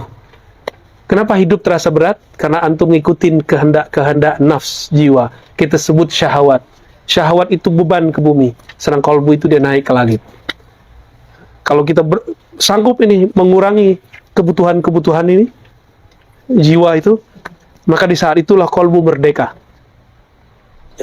Anta hurrun mimma anta ayisun anhu, kama qala Ibnu Athaillah. Kamu itu merdeka, kamu itu bahagia jika kamu terlepas dari belenggu-belenggu kebutuhanmu, keperluanmu.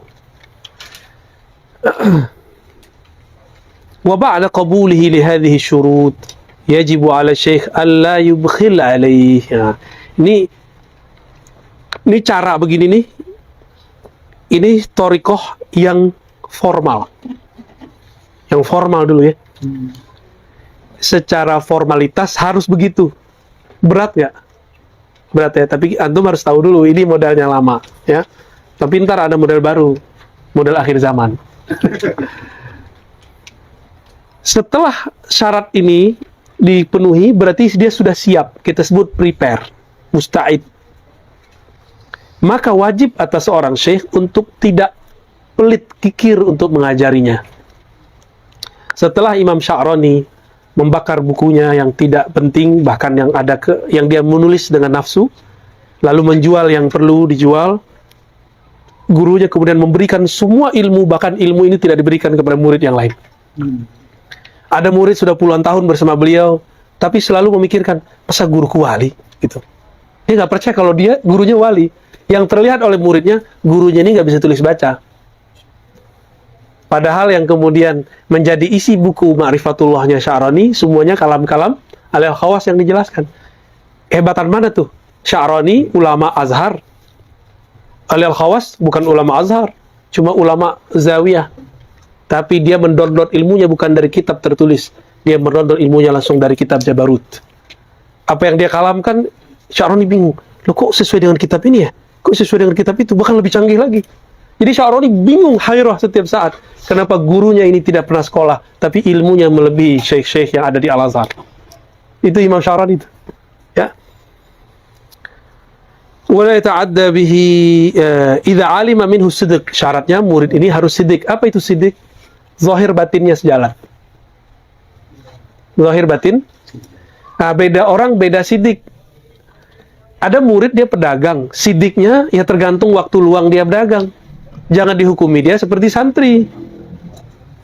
Ada murid dia pejabat, pejabat ini datang kan kalau kepepet. Kalau udah mau dikejar KPK baru datang. Ya. Kayak gini nggak usah diterima. Ya. Kecuali kita jawab tangan sama dia. Setelah ini ente jawab bisa yang ini nggak? Bisa kembali nggak ngaji? Tapi saya yakin dia nggak balik-balik. Karena Imam Sya'rani sudah ngomong, hati-hati dengan umara yang datang ke ulama. Kebanyakan mereka datang hanya ada hajat memperkuat posisinya. Tapi beruntung kalau ada umara datang karena betul-betul ingin menjadi murid. Wah itu umara kalau jadi umara beneran, dia adil. Waliullah juga tuh. Nomor pertama wali yang disebutkan dalam 7 hadis kelompok yang dinaungi siapa? Imam yang adil. Berarti pemimpin bisa jadi wali nggak? Tapi antum nggak yakin deh aneh. Antum kalau jadi pemimpin paling korupsi juga. Sekarang, iya. Paling boleh jadi korupsi, serius. Kita kan sekarang melihat dari luar, bisa ngomong ente korupsi. Kalau kita dari dalam masuk, bisa nahan. Minta poligami orangnya bisa nahan. Wala yata'adda bihi la ma lam yakun maqamu. Jadi kalau mursyid itu ngajar murid, jangan kalau dia bayi, jangan dikasih nasi, dikasihnya susu, ASI. Kenapa? Karena pencernaan si bayi belum sanggup untuk mengunyah, untuk melancar, menyerap apapun yang masuk kalau itu keras. Itu sebabnya seorang murid harus mengerti gurunya lagi memilihkan sesuatu yang cocok bagi dia. Walaupun antum ustadz nih, tapi dalam hal itu kan masih balita. Nanti gurunya ngasih porsi, ini sekian dulu zikirnya ya. Latihan. Lafaznya yang sudah antum tahu selama ini. Zikirnya sama dengan yang kita tahu selama ini. Nah, dikasihlah level 1, level 2, level 3. Cuma ada murid yang kepo. Tahu kepo nggak? Ya, tahu. Ya. Ada murid dikasih zikir baru, dengerin. Sedih, saya kok nggak dikasih. Nah, itu murid nggak tahu diri. Hasid, hakid. Ya. Nah, sebaiknya dia pasrah aja sama gurunya. Ya. Wal yuraqqihi syai'an ba'da syai'. Maka kasihlah sesuatu yang bertahap. Tarkiyah. Wa yurabbihi kama yurabbis sabi. Lalu mentarbiahnya seperti mentarbiah seorang anak. Anak itu bisa salah nggak? Namanya anak kalau salah, apa langsung dimarahi? Ada yang dimaafkan, ada yang dimarahi, benar nggak? Sama murid juga begitu. Murid itu lebih banyak dimaafkan daripada dimarahi. Kapan itu marah? Marahnya pun bukan main gampang. Marahi cukup dengan kalam atau dengan sikap. Malam-malam masih ngobrol aja. Mursyidnya lewat. Nah, itu udah marah itu namanya. Ya. Itu bisa begitu dulu ya. Kalau ada mursyid, yuwassihi ayyakuna waqifan ma'allah. Selalu menasihati si murid agar tetap bergantung hanya kepada Allah. Hatta jangan bergantung kepada guru. Hatta jangan bergantung kepada wirid. Bergantunglah hanya kepada Allah sang pemberi warid. Ya.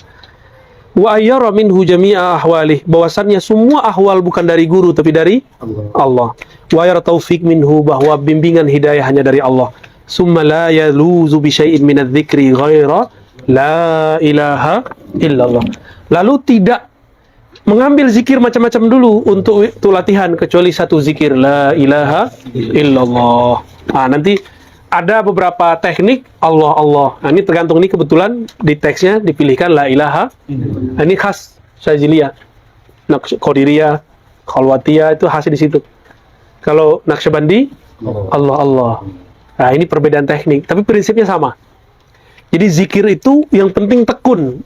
Tekun itu bahasa Arabnya mujahadah. Orang ngantuk-ngantuk dia lawan, itu namanya tekun. Jadwal banyak nih, lawan. Nah, itu tekun tuh. Kalau enggak, apa tuh? Nah, saya nggak boleh sekarang mengajarkan tekniknya, karena antum belum ada prepare-nya. Walaupun sudah tasdik, tapi kan harus ada prepare di kolbu. Ya. Next pertemuan mau talqin zikir. Tapi amalkan dulu ya hayyu ya qayyum 40 kali pada sholat. Kalau nggak sempat, dirapel pagi atau malam. 40 berarti malam, sehari semalam berapa? 200 minimal. Kalau bisa lebih dari itu. Dengan penghayatan ya hayyu, wahai yang maha hayat, yang maha hidup. Hidupku bersumber darimu. Hidupku bersandar darimu. Tiada satu bulu pun, satu rambut pun di tubuhku kecuali engkaulah yang menumbuhkannya. Itu kalau antum baca ya hayyu begitu bisa merinding-merinding sendiri, ya. Terus qayyum, qayyum itu yang menjamin hidupku, yang menjamin hidup alam semesta. Itu qayyum.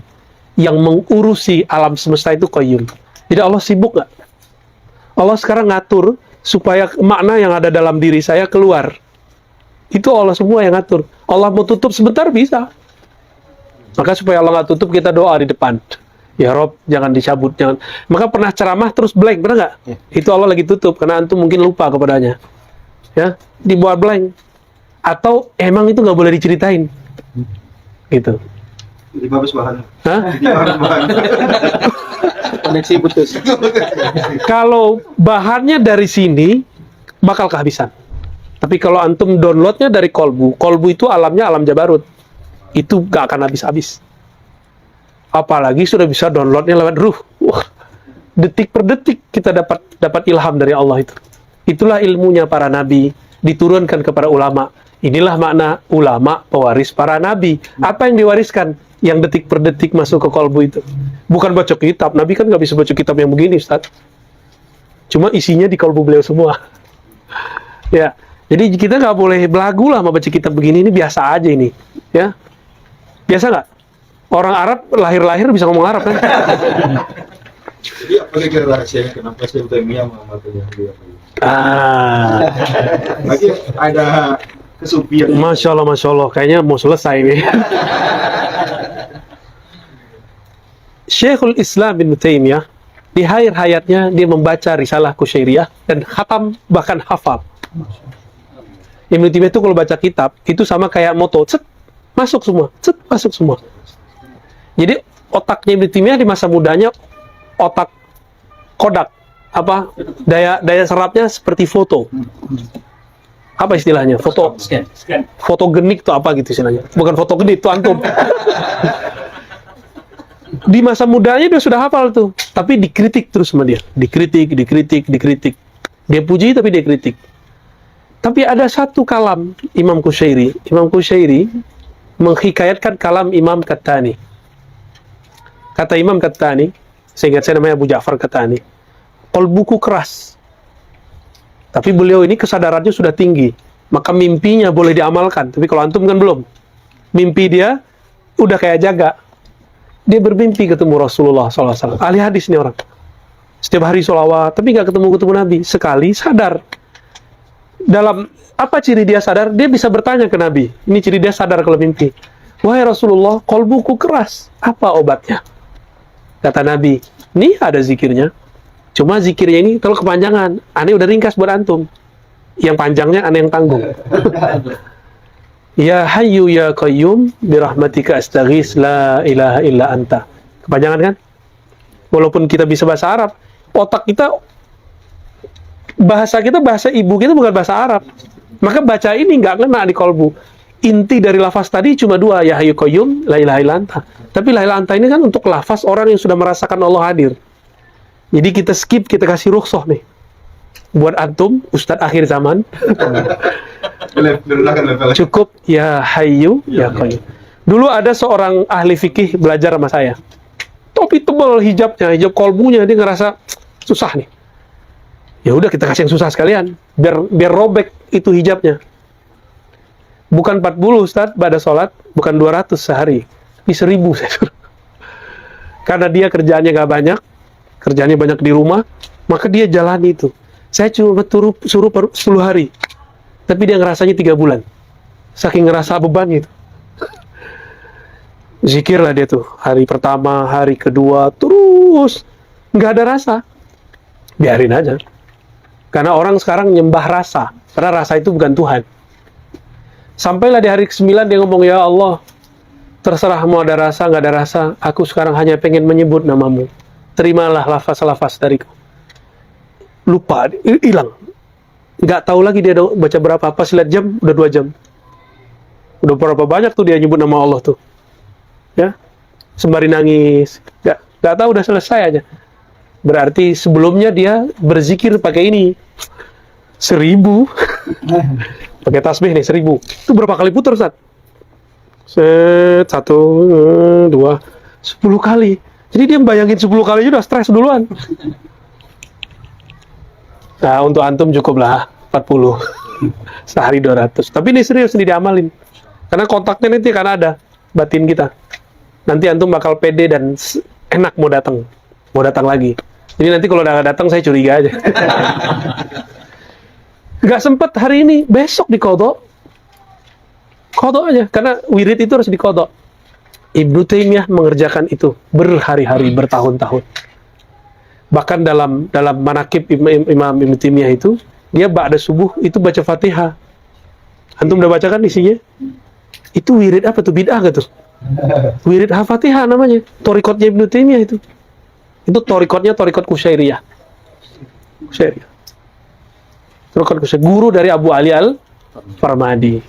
Diulang-ulang Fatihah. Aneh kan gak nyuruh antum ulang Fatihah. Ntar 40 kabur lagi. 40 kali Fatihah tuh berapa lama tuh? Wa yatafakkar fi, mentafakuri maknanya, ya.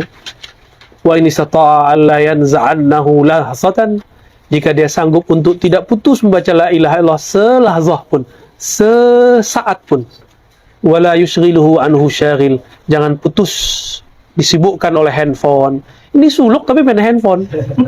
Suluk al-hatifiyah, as-samsungiyah, al-opowiyah. Nanti keluar jadi mursyid Jawaliyah.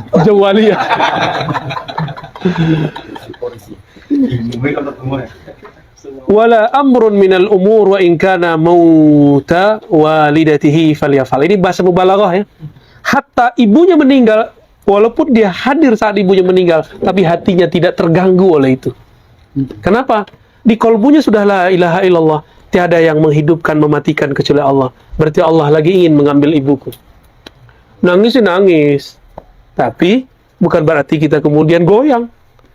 Ini disalahartikan oleh beberapa masyayikh. Gak boleh keluar dari kholwat, ibu mau mati gak boleh keluar. Bukan begitu. Tetap keluar, ya. Tapi kolbunya tidak bergeming, tetap kepada Allah Subhanahu wa Ta'ala. Itu maksudnya. Itu kalau mursyidnya ngerti. Kalau mursyidnya ngerti, bisa bahasa kitab, tapi nggak ngerti apa yang dimaksud oleh imamnya. Muridnya, gurunya meninggal, orang tuanya meninggal, nggak boleh pulang. Ada yang begitu, saklek. Berarti ilmunya baru yang tertulis, baru yang terasakan. Gimana nih, Ustaz Alno? Baru 1 halaman kita ngaji. Berarti perlu disambung.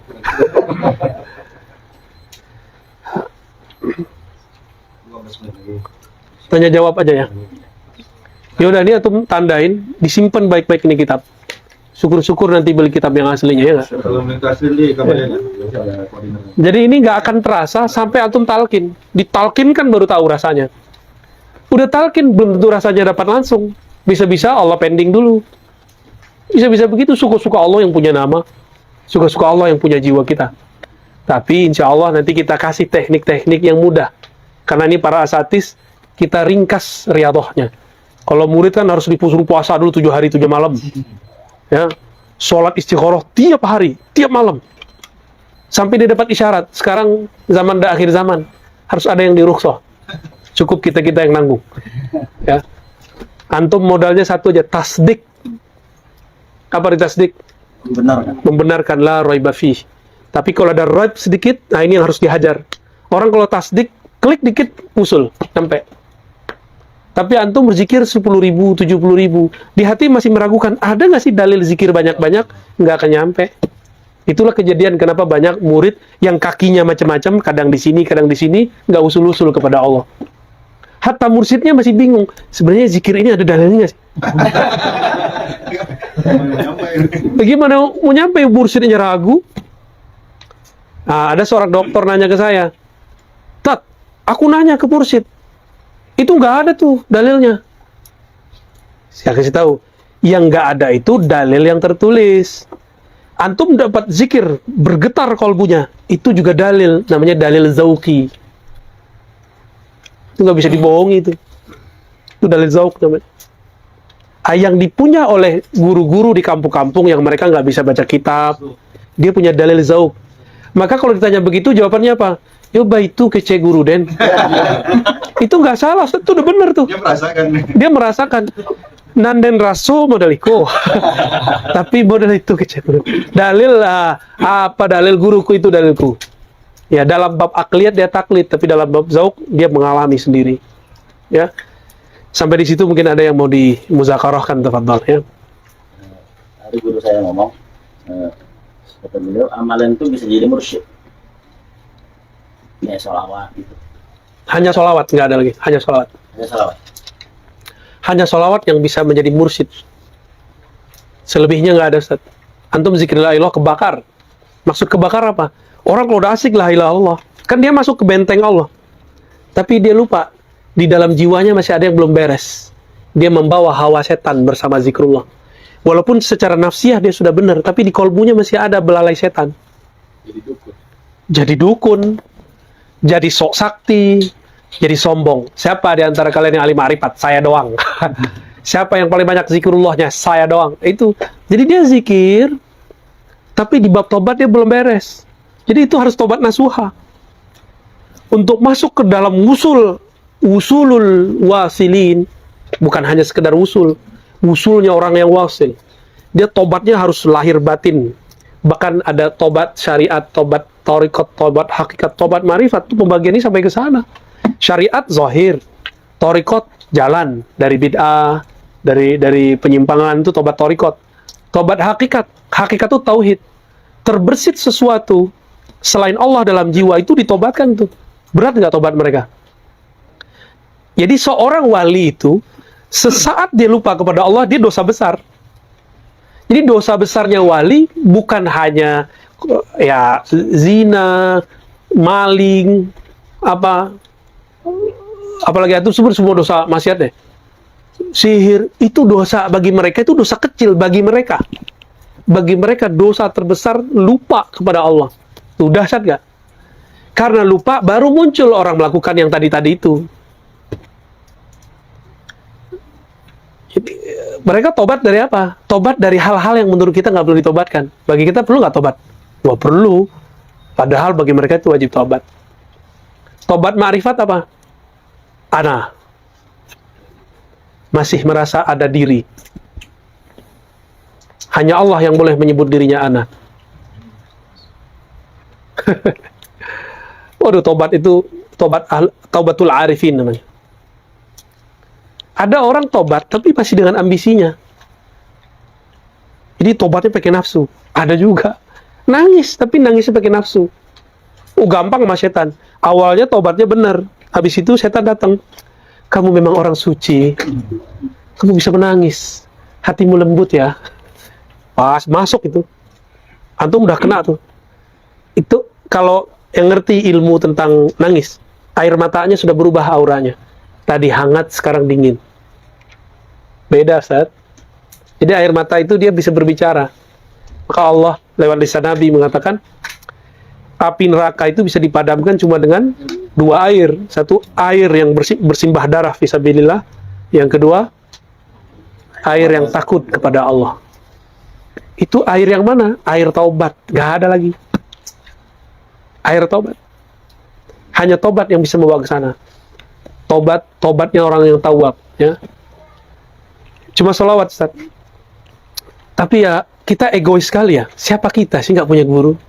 Imam Ghazali punya guru nggak? Antum baca kitabnya, katanya manhajnya Ghazalian. Imam Ghazali masih punya guru. Siapa tadi gurunya? Catat dong namanya. Abu Ali Al-Farmazi atau Farmadi. Kalau di kitab-kitab sebagian ditulis Al-Far, fa-nya pakai alif. Farmazi keza. Di beberapa naskah Farmadi. Fabi Ali fal Marmadi fa Yusuf al-Hamdani ghausil manadi, gitu dalam sanadnya. Ya. Ghazali masih punya guru. Antum katanya baca kitab Ghazali terus nggak berguru. Hebat amat ya. Kata teman saya apa? Gaya amat. Belagu namanya. Belagu itu. Suwongong itu. Abul Qasim Kusyairi, kitab Risalah Kusyairi, berguru nggak? Berguru. Siapa lagi? Antum sebut deh ahli hadis. Bukhari berguru nggak? Berapa gurunya? 1.700. Abu Hanifah berapa gurunya? 4.000. Ibnu Hibban berapa gurunya? 2.000. Terus kita siapa yang baca Sahih Bukhari bilang nggak usah berguru, langsung aja ke Sahih Bukhari. Ya, kebahlulan zaman now ya. Ya, ini apa? Ya. Masalah zokir ya. Mungkin nggak beda orang, dia akan cenderung lebih rasa nikmat pada zikir-zikir yang tertentu. Misalkan ini lebih cenderung, saya bisa rasakan. Kalau selawat itu rasa lebih nikmat. Kalau zikir lain bukan nikmat, artinya ini lebih terasa. Iya. Betul. Zikir itu aqwatul qulub. Al-azkar aqwatul qulub. Zikir-zikir itu adalah nutrisi makanan-makanan kolbu. Maka beda lafaz, beda rasa. Beda lafaz, rasa yang ada di subhanallah beda dengan rasa yang ada di alhamdulillah. Beda lagi dengan lafaz yang ada di la ilaha illallah. Puncak rasa ada di la ilaha illallah, tapi inti rasa ada dalam Allah. Tapi mahar rasa ada pada salawat kepada Rasulullah sallallahu alaihi wasallam. Jadi untuk dapat semua itu pintunya cuma Nabi Muhammad sallallahu alaihi wasallam. Hanya nggak ada lagi. Maka dengan salawat dapat ujung. Tapi salawatnya bersanad dulu.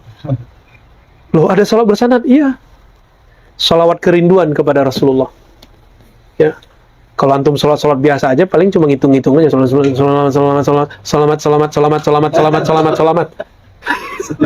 Jadi selamat ini. Ada emang. Dan yang paling dahsyat itu emang salawat. Paling dahsyat. Orang nih ditakdirkan kafir di Lauh Mahfuz.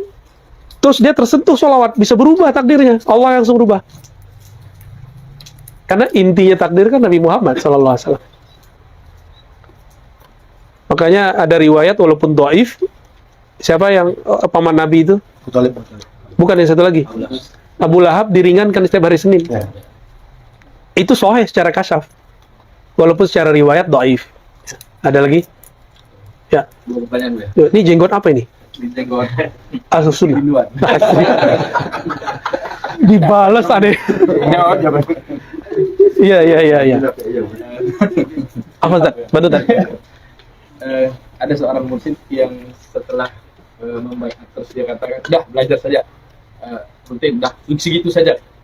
Akhirnya setelah dibaiat, maksudnya cuma bilang, "Kamu teruskan, udah segitu saja dengan saya."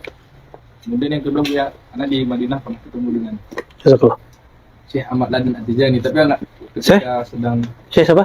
Syekh Ahmad Ladan At-Tijani. Oh, Tijani ya. Kebetulan sedang ngantuk-ngantuk di antara maghrib ke isya di belakang raubah.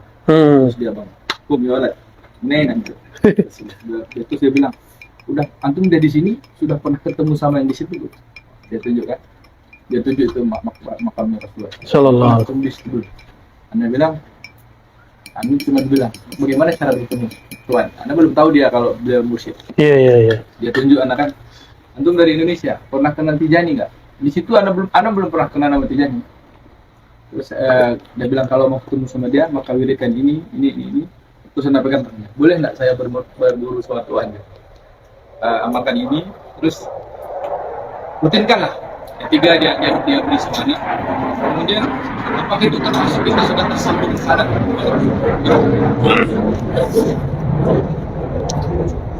Lewat dulu. Dikasih sholawat Al-Fatih ya? Iya.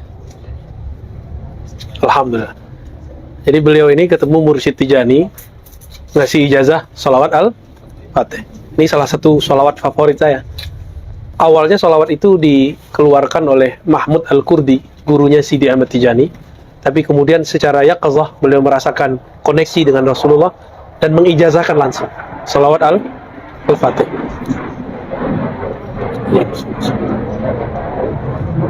Lagi mau perang nih. Hah? Oh, latihan perang ya? Dekat dengan Natuna. Oh iya. Apakah dengan ijazah dari beliau terus sudah disebut bermurid, berguru? Udah. Cuma karena pertemuannya cuma muakkad, ya dapatnya segitu. Karena antum belum mustaqil, harus cari guru sampai kemudian mustaqil. Namun kalau kemudian nggak mau berguru, cukup amalkan sholawat dia aja. Ya, nanti ketemu. Sholawat Al-Fatih itu sebenarnya inti-inti dari isi Quran itu ada di Al-Fatih. Nabi itu menyebut dirinya An-Al-Fatih, An-Al-Khatim. Ya, akulah sang Fatih. Maksud Fatih apa? Ya, 5 ughliq. Jadi dulu alam semesta ini belum ada. Dibukalah dengan nur Muhammad sallallahu alaihi wasallam. Sebelum itu namanya azali. Belum ada apa-apa, hanya Allah Ahad. Dan Allah menghembuskan pembukaan pertama hembusannya bernama Ahmad. Fatih juga, tapi azali. Kalau yang ini Nur Muhammad. Nanti di akhirat semua nabi tertahan, tidak boleh bantu semua umatnya. Ya, sampai kemudian apa kata mereka? Datanglah ke Muhammad, dialah yang berhak. Maka Nabi berkalam, hatta Ibrahim itu membutuhkan salawatku, membutuhkan syafaat dariku. Nabi Ibrahimnya butuh. Antum masa nggak butuh? Nah, itulah makna Allahumma sholli ala sayyidina Muhammadin al-Fatih lima ughliq wal khatim lima sabaq. Ya. Khatim itu khatim di dunia, khatam ya, khatam di akhirat. Maka semua pintu-pintu thariqah harus kembali kepada jalur Nabi Muhammad SAW. Sidi Ahmad Tijani, dia sampai kepada kesadaran, man ra'ani fil manam faqad ra'ani. Siapa yang melihatku dalam keadaan mimpi, maka akan melihatku dalam keadaan jaga. Hadis Sahih Bukhari kan? Ya. Jadi boleh dibuka nggak ilmu ini? Boleh, karena ada di Sahih Bukhari. Karena beliau sampai kepada kesadaran itu, diajar Nabi, ditalkin Nabi dalam keadaan jaga itu, bernamalah thariqah beliau itu Thariqah Muhammadiyah. Padahal nama awal thariqat beliau bukan itu, kan beliau tadinya Khalwatiyah, Syaziliyah, Samaniyah, banyak thariqat beliau itu. Wiridnya sampai sekarang kan masih Hizib Bahar, masih ngamalin. Al-Hizib As-Saifi, masih ngamalin. Itu beliau. Apakah mungkin ini terjadi pada selain beliau? Mungkin nggak. Dijawab oleh Imam Ghazali jauh-jauh hari dalam kitab Kimia Sa'adah. Itu tidak hanya haknya Rasul, para nabi dan wali. Siapa aja kalau dia mau suluk fisabilillah, fitorikillah, itu bisa sampai ke makom itu. Jadi ketika Syekh Adni tadi ya mengatakan, kamu belum pernah ketemu ya? Nah, maksudnya kalau antum pakai sholawat itu bisa ketemu beliau. Bisa jaga ketemunya. Bisa dari sini. Nabi itu kan masuk alam lain. Lebih mudah koneksinya sekarang daripada dulu. Kenapa? Sekarang tubuh beliau sudah diistirahatkan. Ruhnya tidak lagi terbatas oleh tubuhnya. Antum sholawat, langsung dibalas. Masalahnya kesadaran kita belum nyampe. Kalau antum sampai kepada makom kesadaran, mendengar jawabannya Rasulullah, berarti sudah mengikuti jalannya Sidi Ahmad Tijani. Berarti sudah Muhammadiyah juga nama thariqahnya. Maka dulu gurunya Sidi Ahmad Tijani namanya Syekh Muhammad bin Abdul Karim Samani. Itu mengalami hal yang sama, maka dia mengatakan thariqahku Muhammadiyah. Ahmad Tijani. Syekh Nazim tahu? Haqqani ini beliau gurunya beliau ini. Syekh Nazim sampai kepada taraf itu juga, maka beliau mengatakan thariqahku Muhammadiyah. Begitu gampangnya. Jadi semua wali-wali Allah ketika mereka sampai kepada kesadaran mutlak. Tadi itu ketemunya di mana? Secara fisik ketemu Nabi nggak? Nggak. Secara akal? Nggak. Ketemunya di mana itu? Di kolbu atau di ruh? Di kolbu Di kolbu biasanya melihat cahaya. Kalau di ruh antum ngelihat wujud. Itu bisa. Ruh kita bisa sadar nggak lagi keadaan begini? Bisa. Kesadaran para imam itu sampai ke level itu. Setelah Sidi Ahmad Tijani, ada nggak yang mengalami hal yang sama? Ada lagi. Siapa puncaknya? Imam Mahdi. Itu puncaknya nanti Imam Mahdi. Itu. Maka saya sangat cinta kepada Sidi Ahmad Tijani. Walaupun ada beberapa Tijani salah paham dengan kalam saya. Ya, saya anggap karena dia salah paham, saya maafin, saya biarin aja. Ya, dia salah paham soalnya. Bahkan dia sendiri tidak memahami metodologi kewalian imamnya. Jadi beliau mengatakan nih, torikotku, torikotnya Nabi. Kalian gak usah ngambil torikot yang lain. Kenapa? Dia udah langsung mujah sama Nabi. Wajar udah ngomong gitu. Pertanyaannya sekarang, murid beliau ngalamin hal sama nggak? Kalau enggak, berarti dia nggak boleh ngelarang orang. Murid yang sekarang, mukodam yang sekarang, mursyid yang sekarang mengalami seperti beliau nggak? Kalau iya, dia boleh ngomong yang sama. Nggak usah kalian belajar torikot yang lain. Saya udah tiap hari ketemu Nabi gitu. Boleh dia ngomong begitu, tapi sampai dulu ke makom itu. Itu maksudnya Sidi Ahmad Tijani yang disalahpahami. Itu namanya metodologi walaya. Ya. Tuh, kita buka tuh jerawatnya para wali. Supaya semoga nanti kita jadi waliullah juga. Ya. Dikira kita pengamat. Dia belum bertorikot, aneh udah bertorikot. Ya. Terakhir tadi Ya. yang ada mursyid setelah dibaiat, kemudian udah belajar sendiri. Berarti torikoh dia, torikoh taklim, ngaji. Ya. Mungkin beliau nganggapnya lebih, kalau santri itu wiridnya ngaji. Itu kalamnya Sidi Al-Habib Abdullah Al-Haddad. Beliau mengatakan, apa kata beliau? Wiridnya seorang santri itu taklim, ta'lum. Wiridnya mu'alim, taklim. Walaupun demikian, dia harus punya waktu sejenak. Dia tidak ketemu murid, dia nggak ketemu siapa-siapa. Dia bersama hanya Allah Subhanahu Wa Taala. Nah, maka seorang murid, seorang guru mampu menyisihkan sedikit waktu. Itu lebih tinggi daripada dia meninggalkan taklim, terus dia cuma fokus zikir. Kecuali di ayam khasah, ya, hari-hari khusus. Kira-kira begitu, ya. Antum berarti Tijani nih. Tapi dia Tijaninya yang benar nih. Dia mau ngaji sama ini kan. Kita kamu deh. Iya, karena kalau yang mencaci maki saya itu, dia kan ada orang nanya dulu, Ustaz, gimana pendapat Ustaz Tijani? Loh, saya juga pencinta Sidi Ahmad Tijani, ya. Bahkan saya sering koneksi batin dengan beliau, ya. Terasa koneksi batin itu terasa, apalagi ngelamalin sholat beliau itu nikmatnya bukan main. Karena ruh kan nggak mati. Antum pindah ke ruh, udah langsung ketemu udah. Tinggal chipnya diganti aja itu. Cuma kan antum nggak bisa ngikutin frekuensinya. Sama kayak kita ngomong bahasa Arab. Antum gantikan chipnya di sini. Yang bisa bahasa Arab. Oh, berarti saya harus pakai rumus bahasa Arab nih. Baru bisa ngerti kan? Coba yang di sini ngomong Arab, di sono ngomongnya bahasa Minang, bahasa Melayu, bahasa Jawa. Nggak nyambung kan? Sama seperti itu. Jadi kita ketemu dengan yang rohani-rohani itu kayak gitu modelnya. Mudah dikatakan, tapi tidak mudah dilakukan. Saya menjawab waktu itu, Tijani torikot yang bagus, tapi ada beberapa kelompok zawiyah yang mereka tertutup eksklusif. Kita cuma ngomong itu doang. Lalu kita diserang. Ya, saya nggak ada kepentingan menjawab, karena ketika dalam rohani saya istikharah. Ya Rob, perlu saya balas nggak? Nggak usah. Mereka salah paham. Hargai aja Sidi Ahmad Tijani gitu. Karena kamu kan mengamalkan sholawat dia juga. Maka udah. Dan ini bukti nih, orang bertijani nggak saklek. Salam dulu gitu ya. Allah masalah. Jangan keluar dari torikohnya, ya. Antum belajar di torikohnya. Bisa kita bean. Dia ijazahnya bukan ijazah irsyad, ijazah ngamalin. Tapi antum boleh mengijazahkan sholat fatih, bukan sebagai mursyid, menyambung yang tadi aja. Naktafi? Naktafi. Ya, lain waktu kita ulang kembali, kita sambung kalau umur panjang, kalau coronanya bisa disiasati. Karena ini tidak berakhir, cuma perlu ridho. Ridho kepada Allah, ridho kepada ketentuan Allah. Raduina billahi rabbah, wa bil islami dina, wa bi sayyidina sayyidil wujud, nabiyya wa rasulah. Assalamualaikum warahmatullahi wabarakatuh.